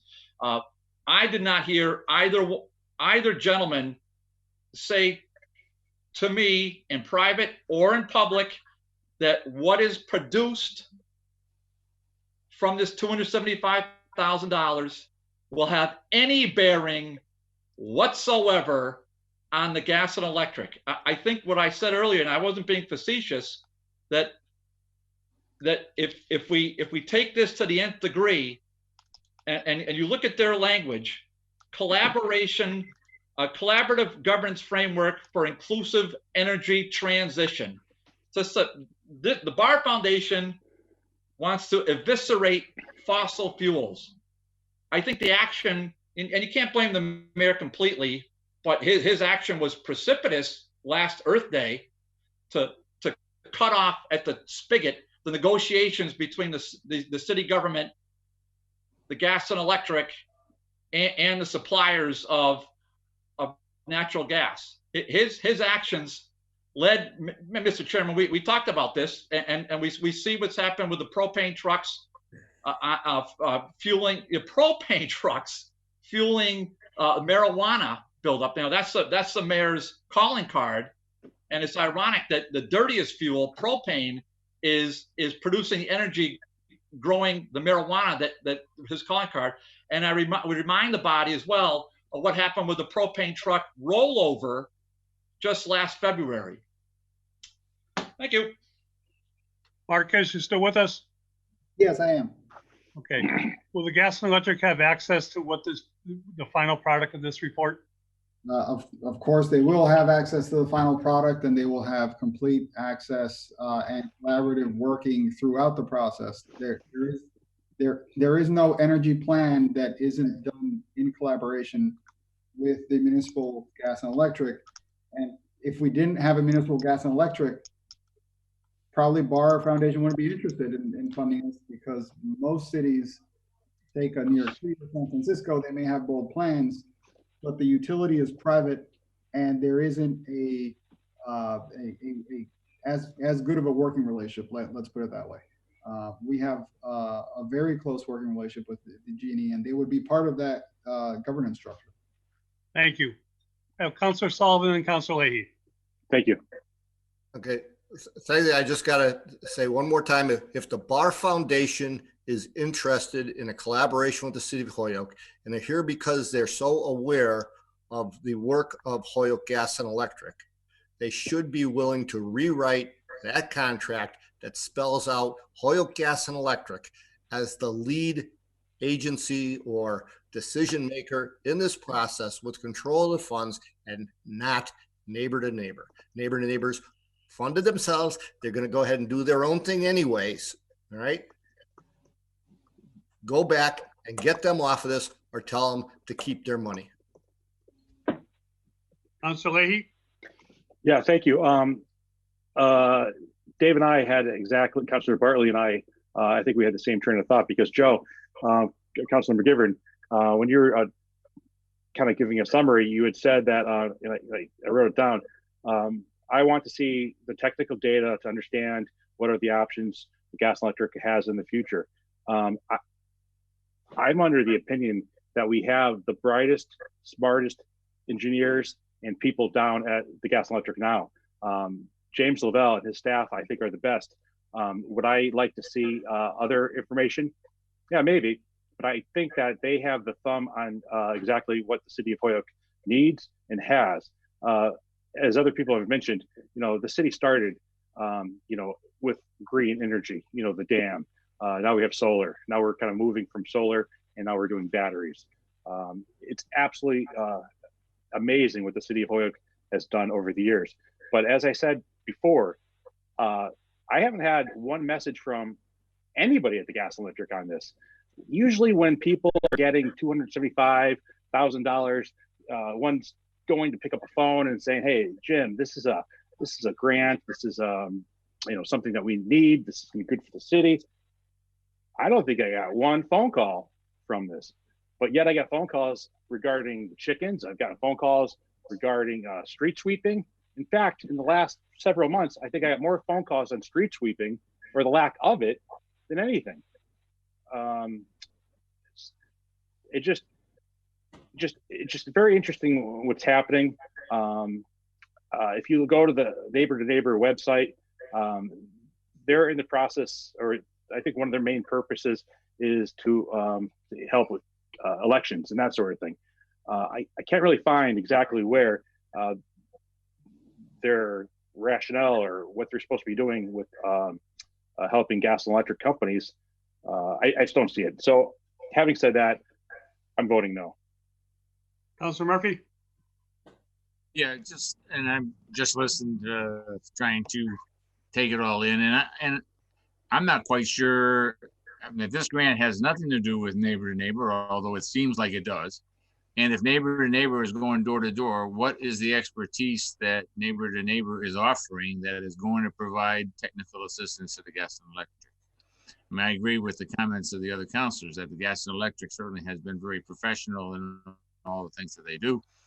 They certainly have tried to go into green energy as much as they feasibly can in a realistic pace.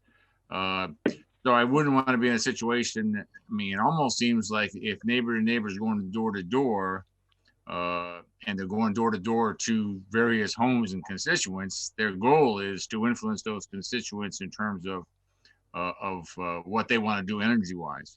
I mean, and I'm not necessarily sure that that means that that's reasonable for the gas and electric. So, you know, I have concerns. You know, if this were, I kind of agree with the comments that, you know, it was, and I did say this before, that it would, if we could get an agreement from BARR that would create a cooperative communication between the gas and electric and neighbor to neighbor, where we're working cooperatively rather than kind of going on different paths. I mean, that would seem to me to be far more beneficial. I mean, I do agree we got to have green energy. There's no question about it, but we have to do it reasonably. We have to do it within the confines of our abilities, both from an economic standpoint as well as an environmental standpoint. So I keep listening, and you know, my goal would be to think I'd like to support this, but I really have a hard time supporting it from everything I keep hearing. Thank you.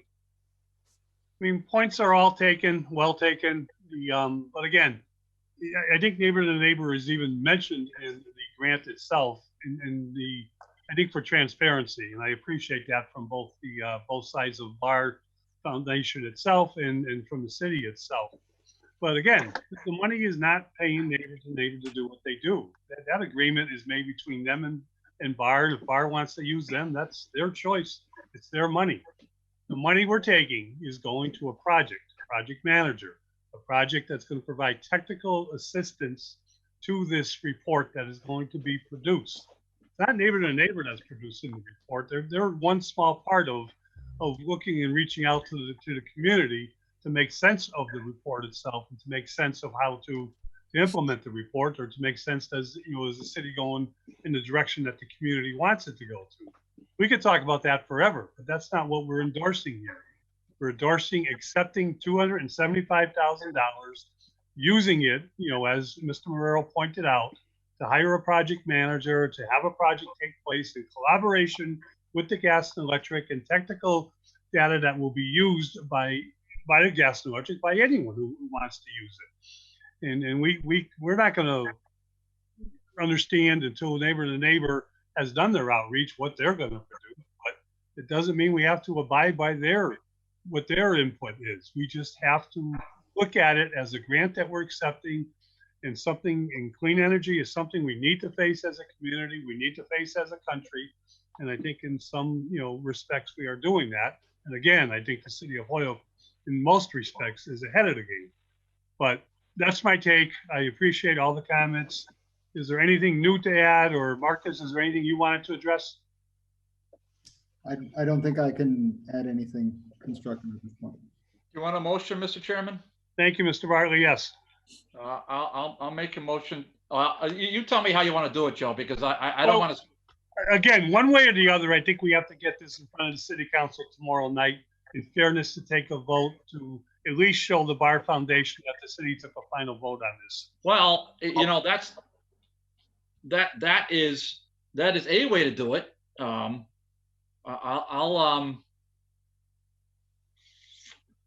Somebody's got to make a motion. I'll make a motion to deny the grant. I'll second it. Motion made second to deny the grant. Is there any further discussion? All set? All those in favor to deny? I vote yes. Okay, that's 3 votes. All those in favor not to deny? No. 2 votes. So it's a 3 to vote, it's a 3 to 2 vote to recommend to the city council to deny the grant. Thank you. Thank you, Marcus. Thank you, councilors. Have a good evening. Hey, Joe. Joe, I got a quick question for you. Yep. Or if I could. So tomorrow night for the city council meeting, how do we sign or not sign committee reports? Well, that's a good question, Councilor Leahy. We don't, unless you want to electronically figure out a way to do it. And we do have to, signing a committee jacket is to affirm the vote, what vote took place in the committee. It's not necessarily a yes or nay vote. Well, not necessarily, because if you don't have enough signatures, you can't take it out of the committee. It's the confirmation that the committee did their work and the vote did take place. I think over the years we kind of lost that when we're signing jackets, and I'm not going to debate that right now. I'm just trying to explain the way you look at the charter, the way the rules are written. It's committee. Nowadays we're far more technical in documenting committee votes. We have tape recordings, video recordings, audio recordings of what takes place in the committee, even if it's the night before a full city council meeting. But that signing of the jacket is to confirm that a vote took place this evening, and a vote obviously did take place this evening. And in fairness to the maker of the motion and second the motion, the 3 members, that's the recommendation that will go to the full city council tomorrow night. Yeah, what do our rules say? City council rules, I believe they say we have to have 3 members sign the jacket. Yeah, I'm looking at it now. That's correct. That's the confirmation of that a vote took place in committee. So I'm going to suggest to you that, well, I mean, Mr. Chairman, you're going to have to talk that out with the law department, I suppose, but we can't. You have to get 3 members to sign the jacket in order for us to take it up. I don't think we suspended our rules, and I don't think the governor's executive order did that either. Well, a good point. I'll take it up with the president, and Crystal, I think, is still with us. I'll ask her to tomorrow night be able to give us a little more clarity on that issue, because obviously there's going to be more committees besides this committee meetings besides this one, and this may go on for another. I hope not. Well, me too. The way, well, let's leave it at that. We still have one more item to go. The chair will entertain a motion to take both item 3 and item 4 together as a package. Second. All those in favor? Any opposed? Right, Joe, I think I want to believe, if I could, just point of information, I think I should at this point should not vote for this or vote on this. Okay, Councilor Leahy, for a conflict of interest with the contract and with a family member, she'll be abstaining from the discussion for these particular items. And this is the last item, Joe? This is our last item. Correct. Yes. Good night. Good night. Have a good night, Jim. Item 3 is an MOA, a Memorandum of Agreement between the City of Holyoke and the International Brotherhood of Police Officers, known as Local 388. Item 4 is the financial transfer that would pay for this agreement for the rest of this fiscal year. I believe we're going to learn that it's also some retroactive money within it. Item 4 is $210,000, $391 to transfer from stabilization into several line items that would pay for the impact of the financial impact of this agreement if the city council so chooses to agree to the appropriation. Real quick, just a reminder to everybody, we cannot negotiate contracts. However, contracts have financial impacts on the city budget itself. Therefore, our approval of a contract is the approval of the necessary appropriation and necessary funds to pay for the contract. Contracts are multiple years, as is this one.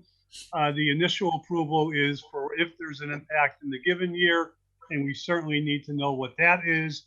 We also, although we don't vote on it, necessarily, we do need to understand and to vet out financial impacts for future years. To start, we usually have, I wanted to point out a couple of things that is important here. We usually have the negotiators of the contract themselves to be able to give us a presentation. And what we have this evening is second best, and I'll explain that. Only the mayor can negotiate the contract. Mayor Morse does designate people to negotiate on his behalf, as all previous mayors have on almost every contract that comes before us.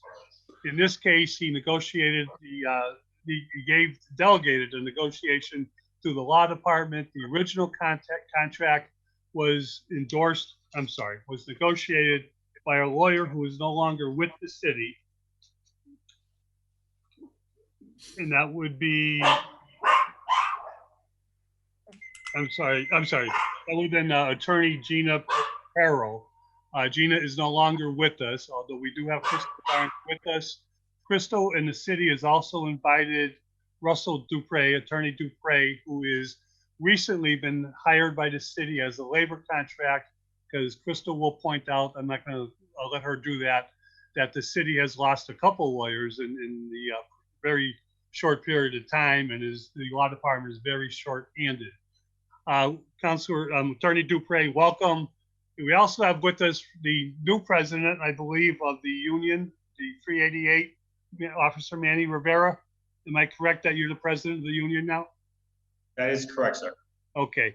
And you were not the president, though, at the time of the negotiations? No, I was not. I was the vice president. That's okay. Thank you. I just wanted to get that out in the record. So if there's, before we get into the nuts and bolts of the contract, typically we ask Crystal, I'm going to defer to you how you want to do this, but ask both the city and the union to present the contract. We've had this MOA in front of us now for some time. And what I'd like to do is to have, to talk about the changes in the existing contract that the new MOA has brought, especially putting particular emphasis on the financial impacts that the MOA is going to have. And there are a few. We have, the contract tells us the percentage raises. It tells us a number of things that could have financial impacts. And I just want to note that one of the ones that I want to talk about, and maybe we can save that for last, is the educational incentive itself. So Crystal, are you with us? I am. Okay, if you want to start or defer how you want to handle the presentation to the Finance Committee. Sure. I can walk you through a couple of things. It's only a short 2-pager. Most of you should have it. I don't know if Ryan sent it out today, but I know this was sent to council quite some time ago while we put together finances. As Councilor McGiverin mentioned, we do have new outside counsel. We lost Gina in the beginning of February. She went to another firm, and we were found shorthanded. And rather than continue to try and hire someone for that position and get them either trained in labor or find somebody who was qualified, we decided to go back to an outside counsel scenario where this is what he does on his day in and day out. And we think it'll be better in the long run for the city. And we are just utilizing some of the funds we have left over in that salary line item to cover those costs for the time being. And obviously it'll get budgeted into our next budget to reflect that. But to get back to the contract, for the most part, everything you see here are the changes. So it is relatively self-explanatory. If you have other questions to dive in deeper, Russell is certainly a good go-to to discuss the details, but I'm going to try and do my best to point out just some of the obvious things. Certainly the raises, as you can see, they're done about every 6 months rather than yearly. I'm not sure the reasoning for that. Maybe the union president can speak to why it's done that way, but it's always been done kind of similarly. So there's really no new change other than the increases. As you can see, they did get a increase for the Narcan distribution. They've also switched their education benefits to a percentage rather than a flat fee. We did have the auditor put together the finances to look at what the difference there is, and she can speak to that. Another point to note would be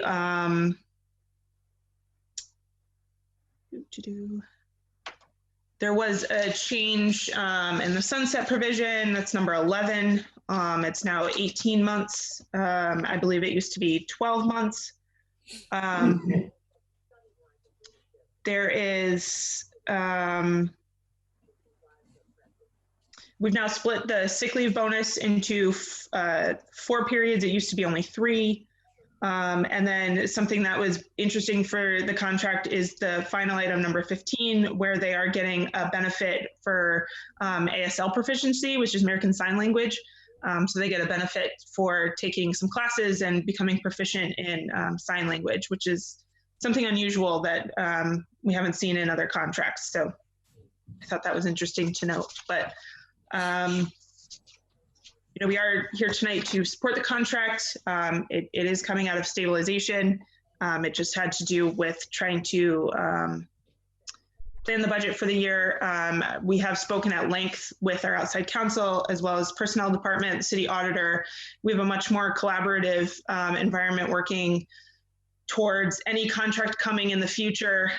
We seem to kind of be chasing our tails with finances. We'd like to stay ahead of the game, know what the finances look like, and go into those negotiations appropriately.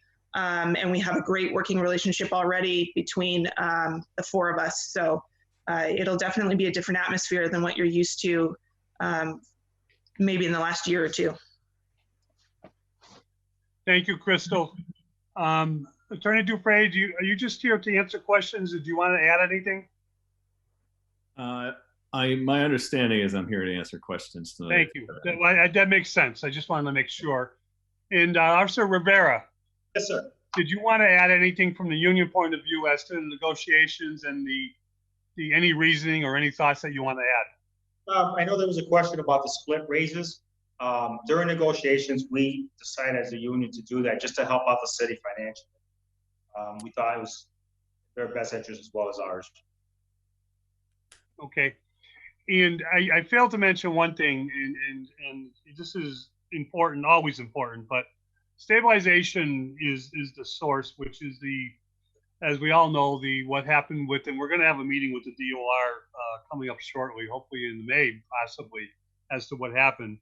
But you know, with the free cash that was going to be available was not available, and then the extra money that came in through a increase of property taxes for a surge in single valley property home sales, and a lot of more money than estimated came in.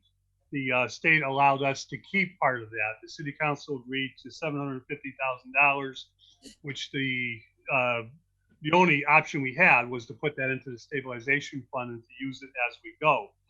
Right now, I think we all received the email, but just a quick report is if we were to pass this tomorrow night, the full $210,000, it would put us approximately $26,000 over the $750,000. We certainly can, as a committee, as a city council, either tomorrow night or when we do take this up, we can talk about that, but I just wanted to point that out. Is anybody looking to talk? I have a question, if not. You already answered my question. Okay. I know Crystal said it, but the percentage raises themselves are fine as far as I'm concerned historically. And we also just recently did the superior officers, and we did the Narcan with them, and we talked about that issue with the superior officers.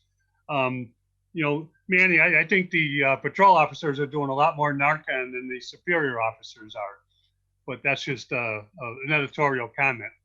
But the percentages are July 1st. This would be retroactive, 1% going back to July 1st, 2019. July 1st, 2020 is 2%, and July 1st, 2021 is 2%. And that's part of the $210,000 we'll cover this year retroactively. And I think that's important to note out. We got the answer as to why that took place. I have my answers for Narcan. I understand, well, I don't understand the sunset, but maybe we can get into that in a second. But I do want to talk about the education incentive, and I think this is very important. The education incentive is the line item, correct me when I'm wrong, Crystal or Manny, please, is the line item that took place after we had the state renege on their 50% of the Quinn bill. That Quinn bill line item is still within our budget for people who are officers who are grandfathered in. There have been adjustments being made to the Quinn bill line item periodically, but this increase is after that happened, the city negotiated an education incentive with a flat rate. And that flat rate until this proposal has been in front of us for, I believe, the last 3 years. The flat rate, and I've always said this about the Quinn bill, I'm a big Quinn bill supporter. I'm a big Quinn bill, and officers having the opportunity should be getting education and should be compensated for it.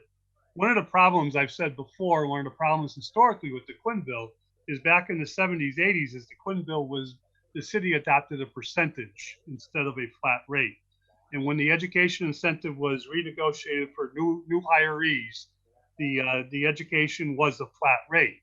This proposal is telling me that the city is agreeing and that the union wants to go to a percentage, which to me, this year I understand in the beginning years, initial years, it certainly is not the issue of money. But in the long run, a percentage now in incentives, education incentives, Quinn bill incentives is part of base pay of an officer. A percentage now goes along with every negotiated contract in the future is automatically inflation upon the contract itself. And I don't understand why we would even think of going to a percentage for the education incentive. You certainly can negotiate the size of the flat rate as contracts go forward, but to me, a percentage is the wrong direction to be going in. Would the law department or the union care to comment on that? So I don't, unfortunately, I wasn't part of the negotiation, so I don't know the reasoning behind that. If the union president has some insight. Sure. Councilor McGiverin, the reason we decided to go with that is, as you know, as the individuals that were grandfathered, as they're leaving the department, city is saving money in that aspect. We're finding that it's tough to hire police officers in the country. And I think this is just a good incentive to bring great candidates on and give them a little incentive to want to join the ranks. And I agree, you know, education incentive is important. I agree that we want our police force, you know, to have not just the incentive, but to have an education background within law enforcement. It makes sense across the board. And that's why I've always supported what the Quinn bill was about. Unfortunately, the state, you know, reneged on their portion, which helped to make it affordable throughout the years. The city, with a lot of discussion, has agreed to keep the Quinn bill for people who are grandfathered, which I think is good and important too. But this, again, I think I'd rather see, and we can't negotiate, but I'd rather see, you know, the flat rate format remain and the flat rates themselves increased periodically. But that's just my thought. Is there any further discussion? I see Councilor Sullivan and then Councilor Murphy. Yep. So this would be a question for either Attorney Dupree or Officer Rivera. What type of degree is required? It just says associates, bachelor's, master's. Does it have to be in a particular subject? At this present time, it's just criminal justice, sir. Is that spelled out in the contract that it has to be in criminal justice? I'm checking that right now. Yes, it says degree in criminal justice. Right. And over the years that I've been on the council now, we've been told that the Quinn bill, through retirement and stuff like that, all the beneficiaries of that are eventually it's going to become less and less and go away, right? Concurring with what Councilor McGiverin just said, going away from this flat rate and going back to this seems like we're redoing and reinventing and putting the Quinn bill back into motion, you know, for good, from something we were trying to get away from. I can add some background to that. So when the law first changed, I would say that's correct. There were a lot of municipalities that were eliminating the Quinn bill. Well, the statute eliminated Quinn bill for the newer officers, and cities were initially going along with that and just not giving any educational benefit. I would say that most of my clients have now put it back in for new officers to some extent, not fully, similar to what you have here. It wouldn't be the full Quinn bill amount, but they were having trouble hiring qualified police officers. So in Agawam, actually, we just did the same thing. We did increase it. I'm not saying percentage versus flat rate, you know, that's a whole different discussion, but as far as going away from the Quinn bill for new employees, that actually has stopped happening in a lot of places. A lot of places are putting it back in. It's really a marketplace issue. It's hard to find good individuals to become patrolmen based on a lot of different factors. Thank you. Okay. Councilor, you all set? Sullivan? Yeah, I'm all set. Okay, Councilor Murphy? Yeah, a couple of questions, and I kind of along the same lines of what yourself and Councilor Sullivan have said. So right now in the contract, those people that weren't eligible for the Quinn bill, what are they getting, a flat dollar amount? And if so, what is that flat dollar amount for each degree?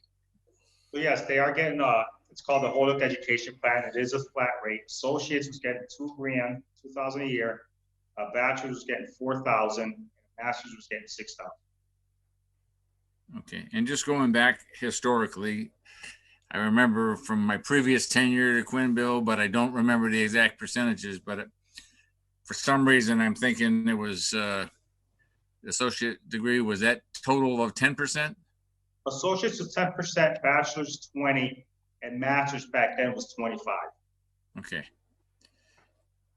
Okay. And can I just, one of the other things that's on this transfer is for an other educational plan, which is actually more money out of the transfer. So I'm not quite sure, what's the other education plan that we're paying for? It's increases, sir. It's the same one. It's just, it's going from the flat rate to the percentage. Yeah, I can answer that. Jerry, it's a financial impact on the Quinn bill along with the educational incentive. The Quinn bill is only the grandfather patrolmen who, you know, most are probably now near retirement, would get some type of increase because of the percentage. And that's when you do up, that's exactly what I was trying to say, is when you have a percentage built in, whatever you do, that percentage kicks in. So the auditor broke down the transfer of money in by line item, which is usually what she does with the police and fire departments and DBW. With the larger departments, is their office managers or their payroll people will break down the impact of the current year as to what is needed to retroactively fulfill this contract. So that's why we're seeing both in the line items. My argument isn't about the Quinn bill. That's a done deal. Mine is changing the flat rate to percentage. But in the transfer, the educational money is for those that were not eligible for the Quinn bill or grandfathered in. Is that correct? The transfer will cover both because no, I know, but there's one that's substantially more. Just the education one, not with no quotes for Quinn bill, has $30-something thousand worth of transfer, and the Quinn bill has, I believe it's only about $7,000. My understanding from Tanya is that the $37,474 is due to the change from the flat dollar amount to the percentage. Okay. The other one, $7,095, I would be taking a guess, but my guess is that's the Quinn bill for everybody else. When you add the percentages, the Quinn bill goes up. Okay. Man, you know how many Quinn bill officers are still on the force patrol? 28, sir. Okay. That's out of 88? Yes. Thank you. Could I ask a couple more questions, Mr. Chairman? Councilor Murphy. Yeah. So two other things. Can we, Tanya, can you let us know fiscal 21 and fiscal 22, what the expected cost of this contract would be? I can let you know the total cost. Yep. Will be. You want to know the Quinn and the education? No, I want to know if we approve the whole contract and everything stays as it is right now for fiscal 21 and fiscal 22, what would the additional expense be in our budget? So I didn't do the additional expenses for 21 and 22 because without knowing what 2020 was going to be, I wouldn't be able to tell you that. Okay. But tell you the total cost for fiscal year 21 okay. is $6,048,752, and the total cost for fiscal year 2022 would be $6,244,088. Okay. And then this is a question that, and that's related to item 7 on the contract, which is that the parties agree that a study committee will be formed to evaluate the use of forced overtime due to manpower issues. And I just would, first of all, I'm assuming because we're not having the full 90 patrolmen and officer, is that correct? Yes, sir. So, and we're not getting reserves in prior to retirements. Is that also correct? So in effect, we're getting each officer is having to work additional shifts in order to keep the city safe because we haven't gotten the officers, the replacement officers in a timely manner to maintain our 90 quota. Yes, is that sir. correct? Yes, sir. And also, just to add to that, the large number of retirements we've had within the last couple of years, always trying to catch up, and that's also added to that. Yeah, I'm going to say, and I brought this up at a few other meetings, both here and with the police and with the fire department. I think the city really needs to find a way to hire officers and firefighters prior to us finding ourselves short in terms of police protection or fire protection. And therefore we have to either force people to do overtime or just pay additional overtime funds. So, and obviously from that aspect, if you have officers that are more tired, you also have officers that are in a more stressful situation.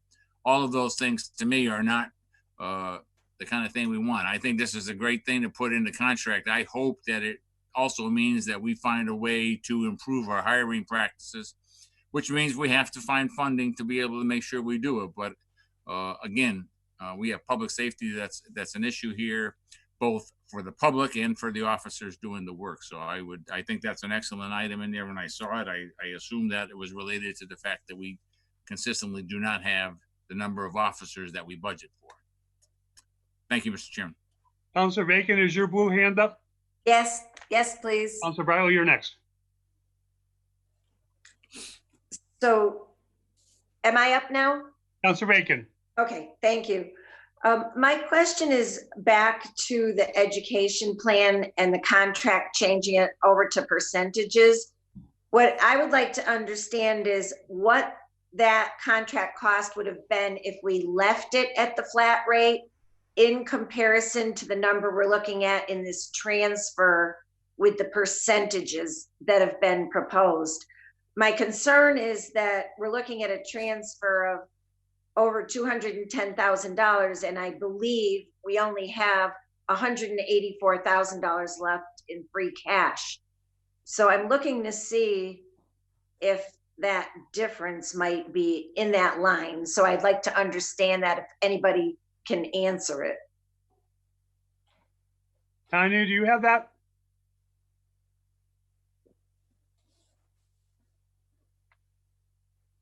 I don't see her on the list of people anymore. I don't know if she left or not. Our support staff is getting very smart about not turning their video on. We can get that answer, Linda. Her phone number isn't even on there. It looks like she got booted from the Zoom. I think it's 37,474 number. Well, I understand that that's the current number being proposed. But what I wanted to understand is what that number would have been if we stayed with the flat rate. I think that might be the 7,095, but Tanya would really have to answer that. Yeah, I think the 7,095 is the quin for the people that are still under it.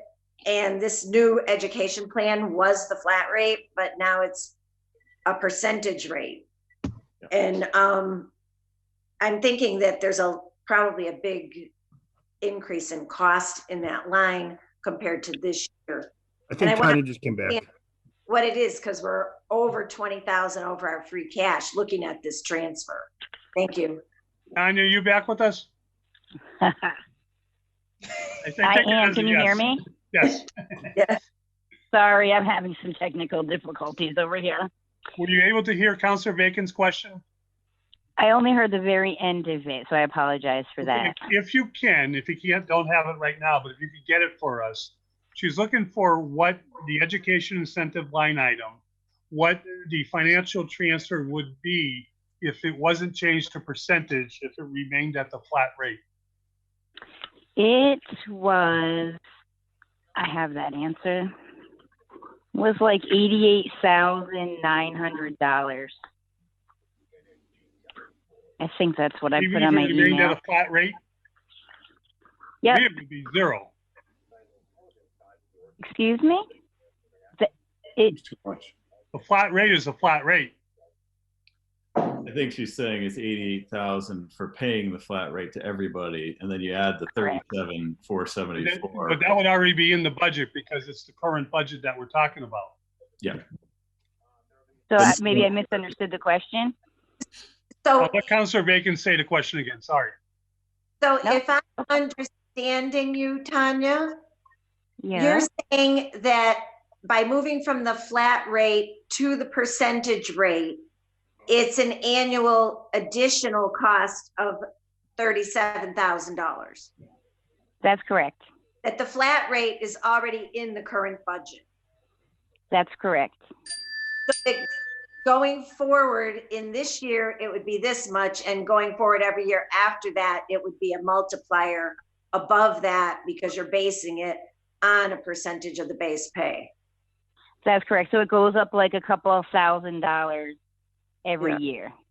Yeah. And I mean, I'm there just this year. Yeah. And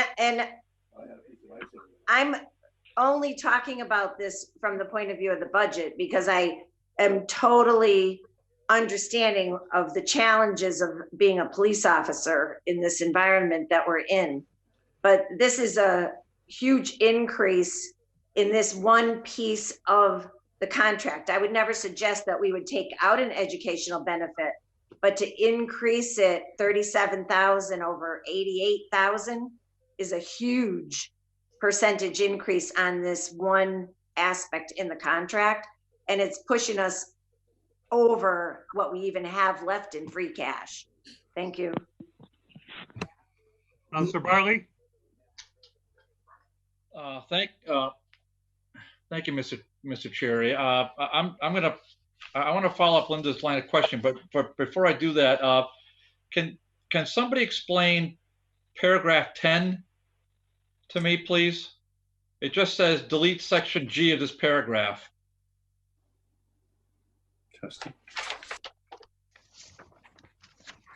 So what's happening here? That's the alcohol. So what is it saying? We're just removing that. No longer. Well, what's being removed? I'm just elaborate on that for me for a minute. So they'll no longer test for alcohol under this testing paragraph. Okay, so but they would test for not alcohol, but they would test for what? Can they test for what? Narcotics, sir. Narcotics. Okay. So that's still allowed? That's correct, sir. You don't have to call me sir, unless well, no, you want to call me sir, I suppose you can, but it's all good, I suppose. Okay. Yeah, the So I've got to get I got to get some clarification, hopefully from the chair, but from somebody. How do we take a vote on this now that we don't have the budget for it? Well, How do we do that? I mean, once we're done with the getting our answers for our questions on the contract, I think we have to have tonight a discussion on stabilization and the amount. I mean, being that it goes over the 750, and I think that's fair because I'm sure whether it's tomorrow night or when this gets in front of this full city council, we will have a discussion about that itself. It could mean that it gives the mayor the opportunity to amend the money, where the money's coming from, before we take a vote on it.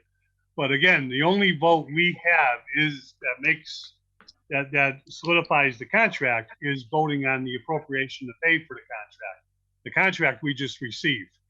So what we have to make a decision this evening is what we want to put in front of the full city council, or what we want to ask the city to do to allow this to go forward.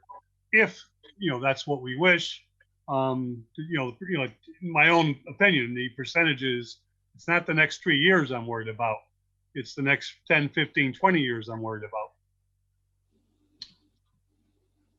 Well, I think you're right to worry about all of it, but I don't know if I got an answer to my question. I'm not sure if we can answer it, but we have $750,000. That's what we transferred, whatever date that was in December, to fix this fiscal mess that was left to the city council to fix, because the mayor couldn't fix it himself. We had to do it, and we did it, and it was a hard vote for everybody, but we took the vote.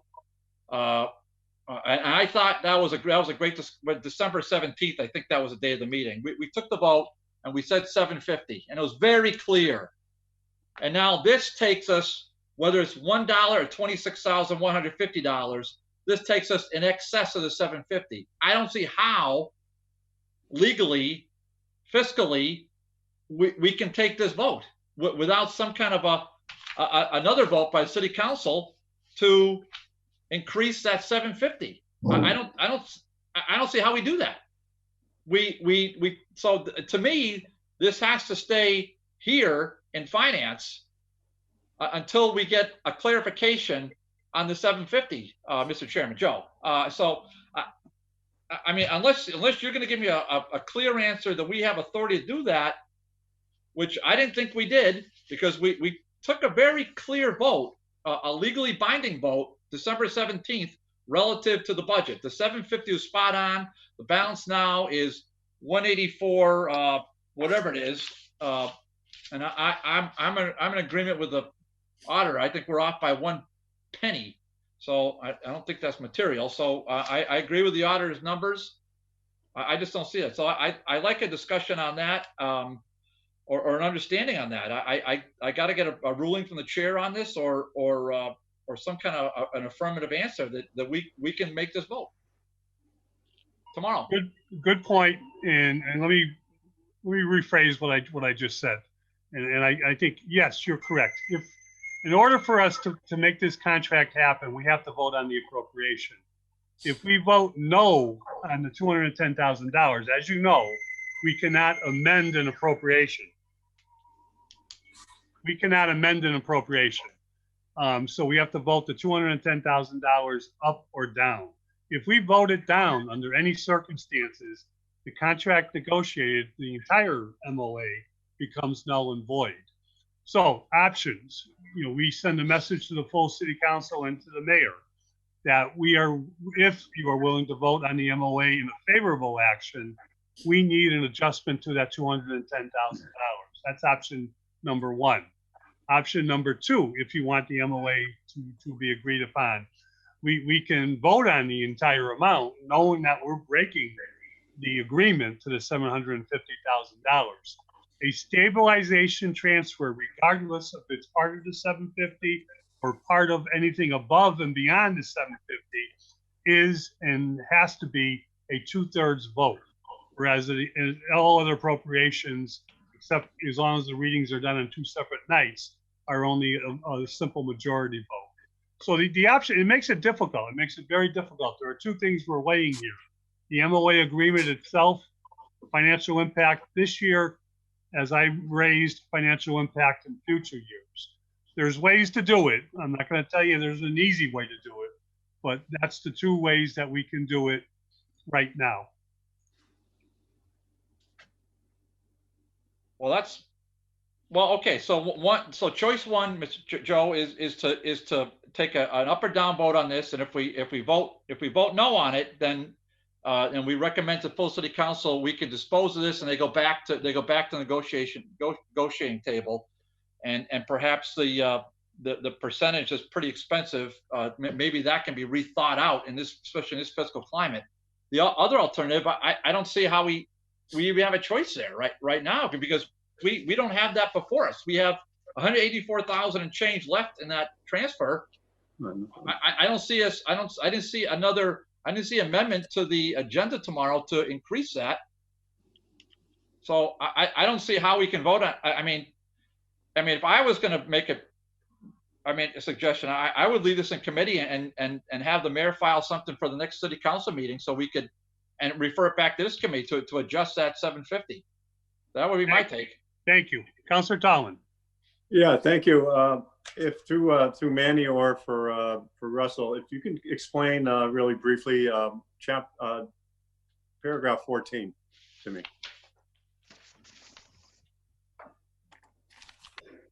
So during our negotiations, the chief had approached the union in regards to wanting more officers out on the street. As it currently stands, our officer that's assigned to the records bureau stays at the window throughout his whole shift.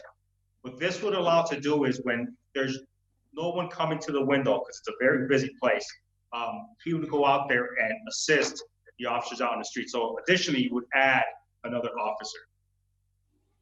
Okay, thank you. So that's something that's beneficial to the community overall, having an extra officer on the street. Now, who takes over if he's not there? So he would, if someone does come to the window while he's out, he would return to the station to take care of that.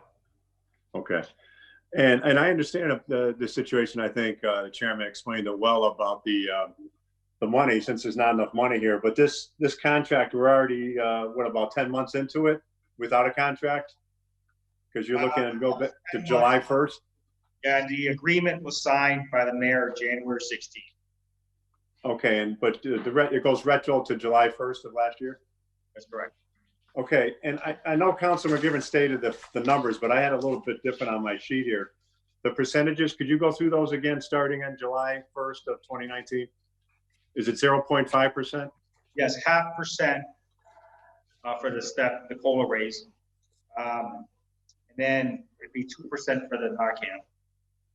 Okay. Well, July 1st of 2020 is a 1.5? That's correct. And then it goes to 1? Yep, January 1 of 2021 be 1%. July 1st of 2021 be 1.5%.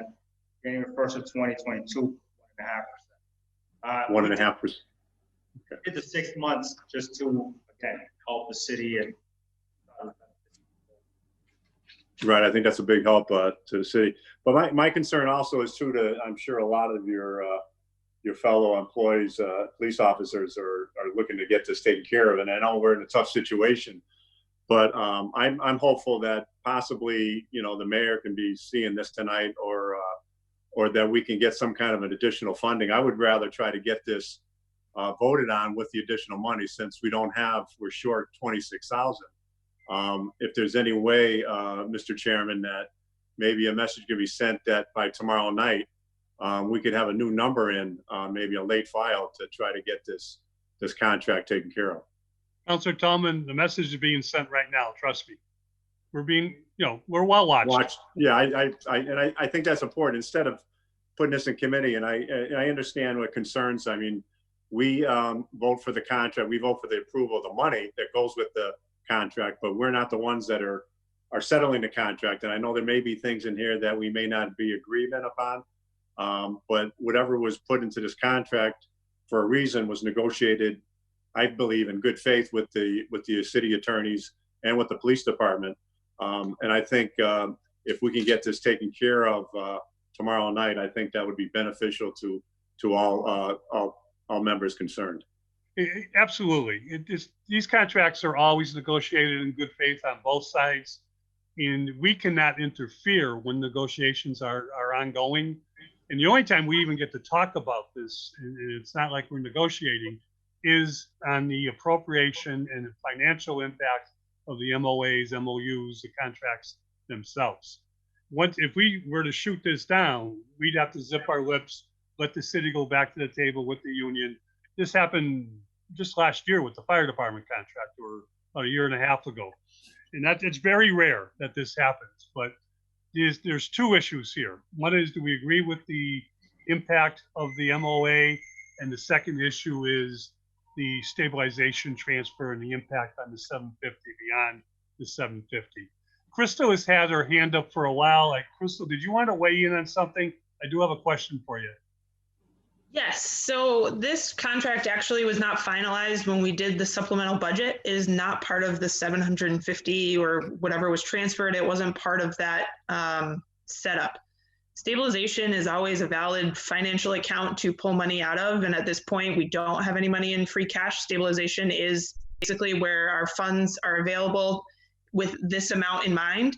So it wouldn't need to be two separate transfers out of stabilization. It would be just as it's listed the way it is. It's one transfer out of stabilization, but just to note, it was not finalized when our supplemental budget was put together. Crystal, that's a point well taken, and I think we understand that. And what we're looking, one option might be that the $26,000 might come from somewhere else. I think we looked into quite a few different options. It made the most sense to do it as one transfer out of one spot.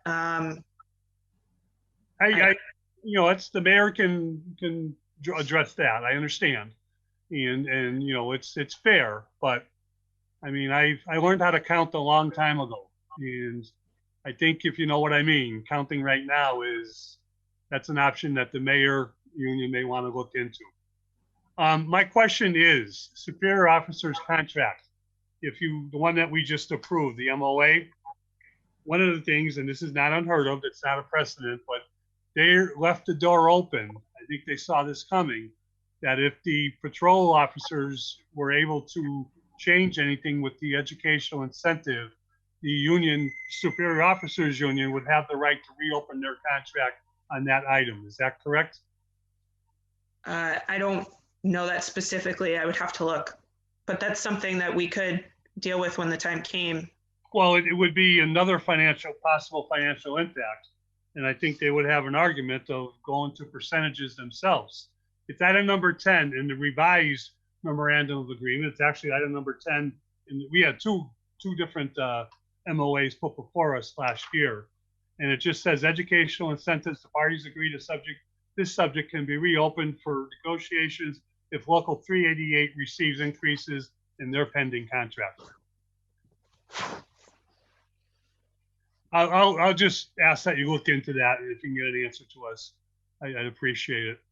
I don't see any blue hands up, but would anybody want to wait? Councilor Bartley, then Councilor Sullivan? Yeah, I'm going to give my take on use of stabilization fund that may not be in alignment with what I just heard, which is what I just heard, that's always a valid account. I'm going to suggest, Mr. Chairman, to anybody watching and to this body, that the use of stabilization for payroll is not a valid account. I could not disagree more strongly with a comment I just heard from a law department, that's a valid account to use for payroll. No, it's an invalid account to use for payroll. Never been used for payroll. Where we have money, just to be clear, so the public, we put money in stabilization solely for accounting practices last December 17th, Mr. Chairman, as you recall, through a very contorted vote that we had in City Council without any help. We had 4 different budget proposals, last-minute budget proposals from the mayor. And it was so contorted and convoluted. We got to 750. We had to put it somewhere. we put in stabilization. Well, what I just heard from the law department is the exact opposite of the truth.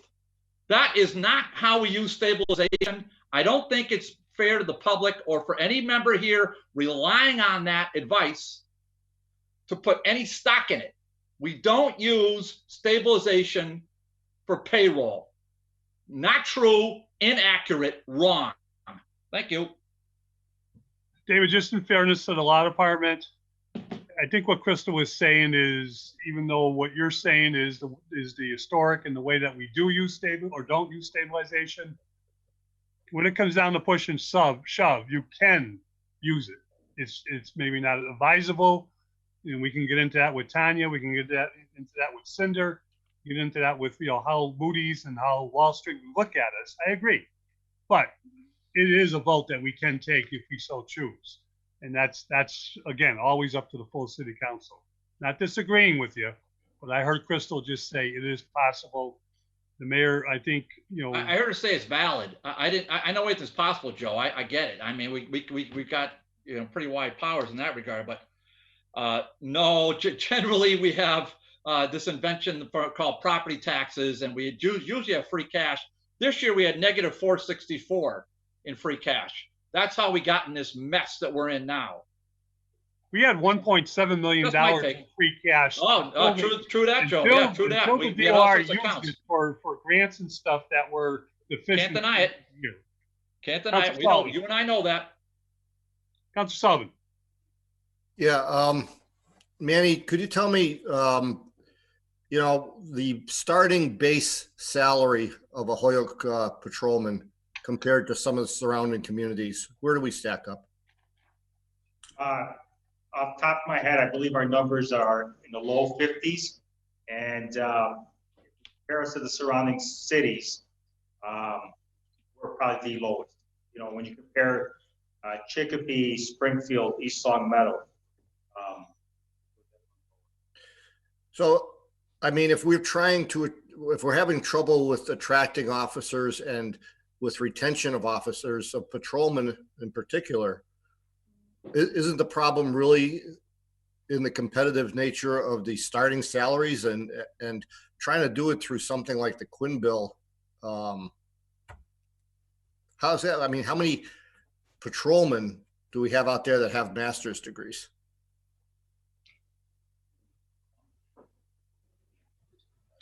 Yeah, I believe for patrolmen, there's probably between 5 and 10 that have a master's. With master's degrees? Nice. Or just with or just with advanced degrees? Back at that? With master's degrees or with just associates, bachelors? Just the masters, 5 and 10. All right. On number 10, why? I know Dave asked the question a few minutes ago. Why are we dropping alcohol from testing? Well, I think there's a couple reasons behind it. If a officer comes to work and there's thoughts that he's under the influence, he can be sent up and get tested. Under this, it wasn't really a point. I mean, we haven't had an issue with anyone, in that regards. And again, if an officer comes to work and anyone suspects of him being under the influence, they can have that individual. Okay, those are my questions.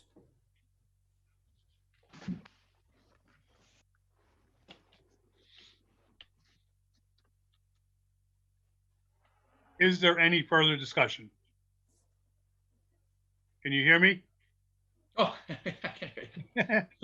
I just want to make sure I had the mute on for a second. Oh. Well, Joe, I just want some guidance from you on this. I mean, because I don't want this to be controversial vote. I mean, I mean, what do we want to do? And we want to move this to have this whole big hullabaloo tomorrow night, or we want to solve it here? Well, I cannot give you an answer that would make everybody happy about stabilization. Okay, It's a legitimate problem. I don't know if the mayor is willing to budge and separate and find an additional source of revenue to bring the amount down to, from 210 down by 26,000 or so. I mean, that's the mayor's gonna have to speak for himself. But Joe, the suggestion I heard was a late file? We've done that before, Councilor Bartley, you're aware. On a stabilization, Joe? No, reducing stabilization.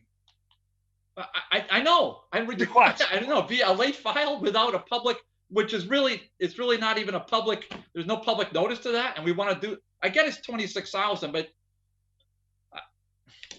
No, I'm not asking for $26,000. I said for the $26,000 to come from a different source and to reduce the stabilization item by 26. Oh, right. But I think we should have a public order to that effect, not a late file. But hey, that's me, right? I want to make this unanimous. I'm not suggesting anything. I just said to your question, I can't give you an answer without the mayor. I get it. I wish we had a public notice about it, Joe, is my point. No, what can we do? Okay, this item is on the agenda if we voted out of committee for tomorrow evening. That's I think we all know that. But a change would have to be late file because, as I said at the beginning, we can't amend ourselves. We cannot amend the transfer. Motion to approve. Is there any other discussion? Any other motions? Motion fails for lack of second. Motion to table. Second. There's no discussion on the motion to table. All those in favor? Aye. Aye. Any opposed? Okay, the matter is laid on the table to a future meeting. We will, Manny, I think you heard the questions that we need to get answered. We will take this up and do our best before the end of the fiscal year, which would, even if we did after, still take care of the retroactive, would still not go away as written. It's only if it gets shut down does it have to be renegotiated. We are not going to be meeting on, the full city council is not meeting on May 19th if we're going to change that date because it's election day. If we're going to change, Joe, it's on the agenda tomorrow. Harley. Joe, may I? Yes. Okay, that's not on our agenda, but can I talk on that for 2 seconds? Sure. Since you brought it up. Sure. Well, just 2 points. One is, if we're doing the Zoom, there's no reason to cancel May 19th, in my opinion, because we're not using the room. So just for your consideration. Second of all, I believe it's still the law, unless we have further update, that we have to have a budget somehow by May 15th. So I'm just wondering if there's been any indication from the mayor or from the city council president as to a special meeting to receive the budget. That is going to be discussed tomorrow night during the special meeting with the mayor at 6 o'clock about where we are, what we're going with the budget, what could happen. Excuse me. And it would take a vote of the city council about some options that are there with the budget. I'm just talking about trying to get this settled one way or the other for the current fiscal budget. Anyways, yes, it remains to be determined about the next city council meeting. I just wanted to note that May 19th has to be discussed tomorrow night. Councilor Tallman? Yeah, I believe that we will discuss that, but not that we don't need the room, but also that it is a busy day for the city clerk and her workers. So, and usually the city clerk is there to run the meeting with the council president. So I think that's the reason why we're looking at possibly changing that date or moving that date out of the 19th because of the election. The city clerk not only runs the meeting with us, the city clerk is the keeper of the record. And absolutely. Only the city clerk is the official keeper of the record. Yes, Zooms are video and taped and recorded. I get it. And actually, Councilor Bartley, I wondered myself if we could do it because of Zoom, but we'll discuss that tomorrow night, I'm sure. Fair enough. Any other discussion? Chair will entertain a motion. Motion to adjourn. Motion made second to adjourn. Attorney Dupree, very nice to meet you. Maybe not in person, but welcome aboard. Thank you. Thank you for joining us this evening, and we'll work hard, and I'm sure the mayor will work hard on trying to answer some of these questions. And Crystal, I know it's not the contract you negotiated, but now I think it's your baby. Thank you all, and a motion to adjourn. All those in favor? All right. Aye. Any opposed? We stand adjourned. Good night. Stay safe. Good night.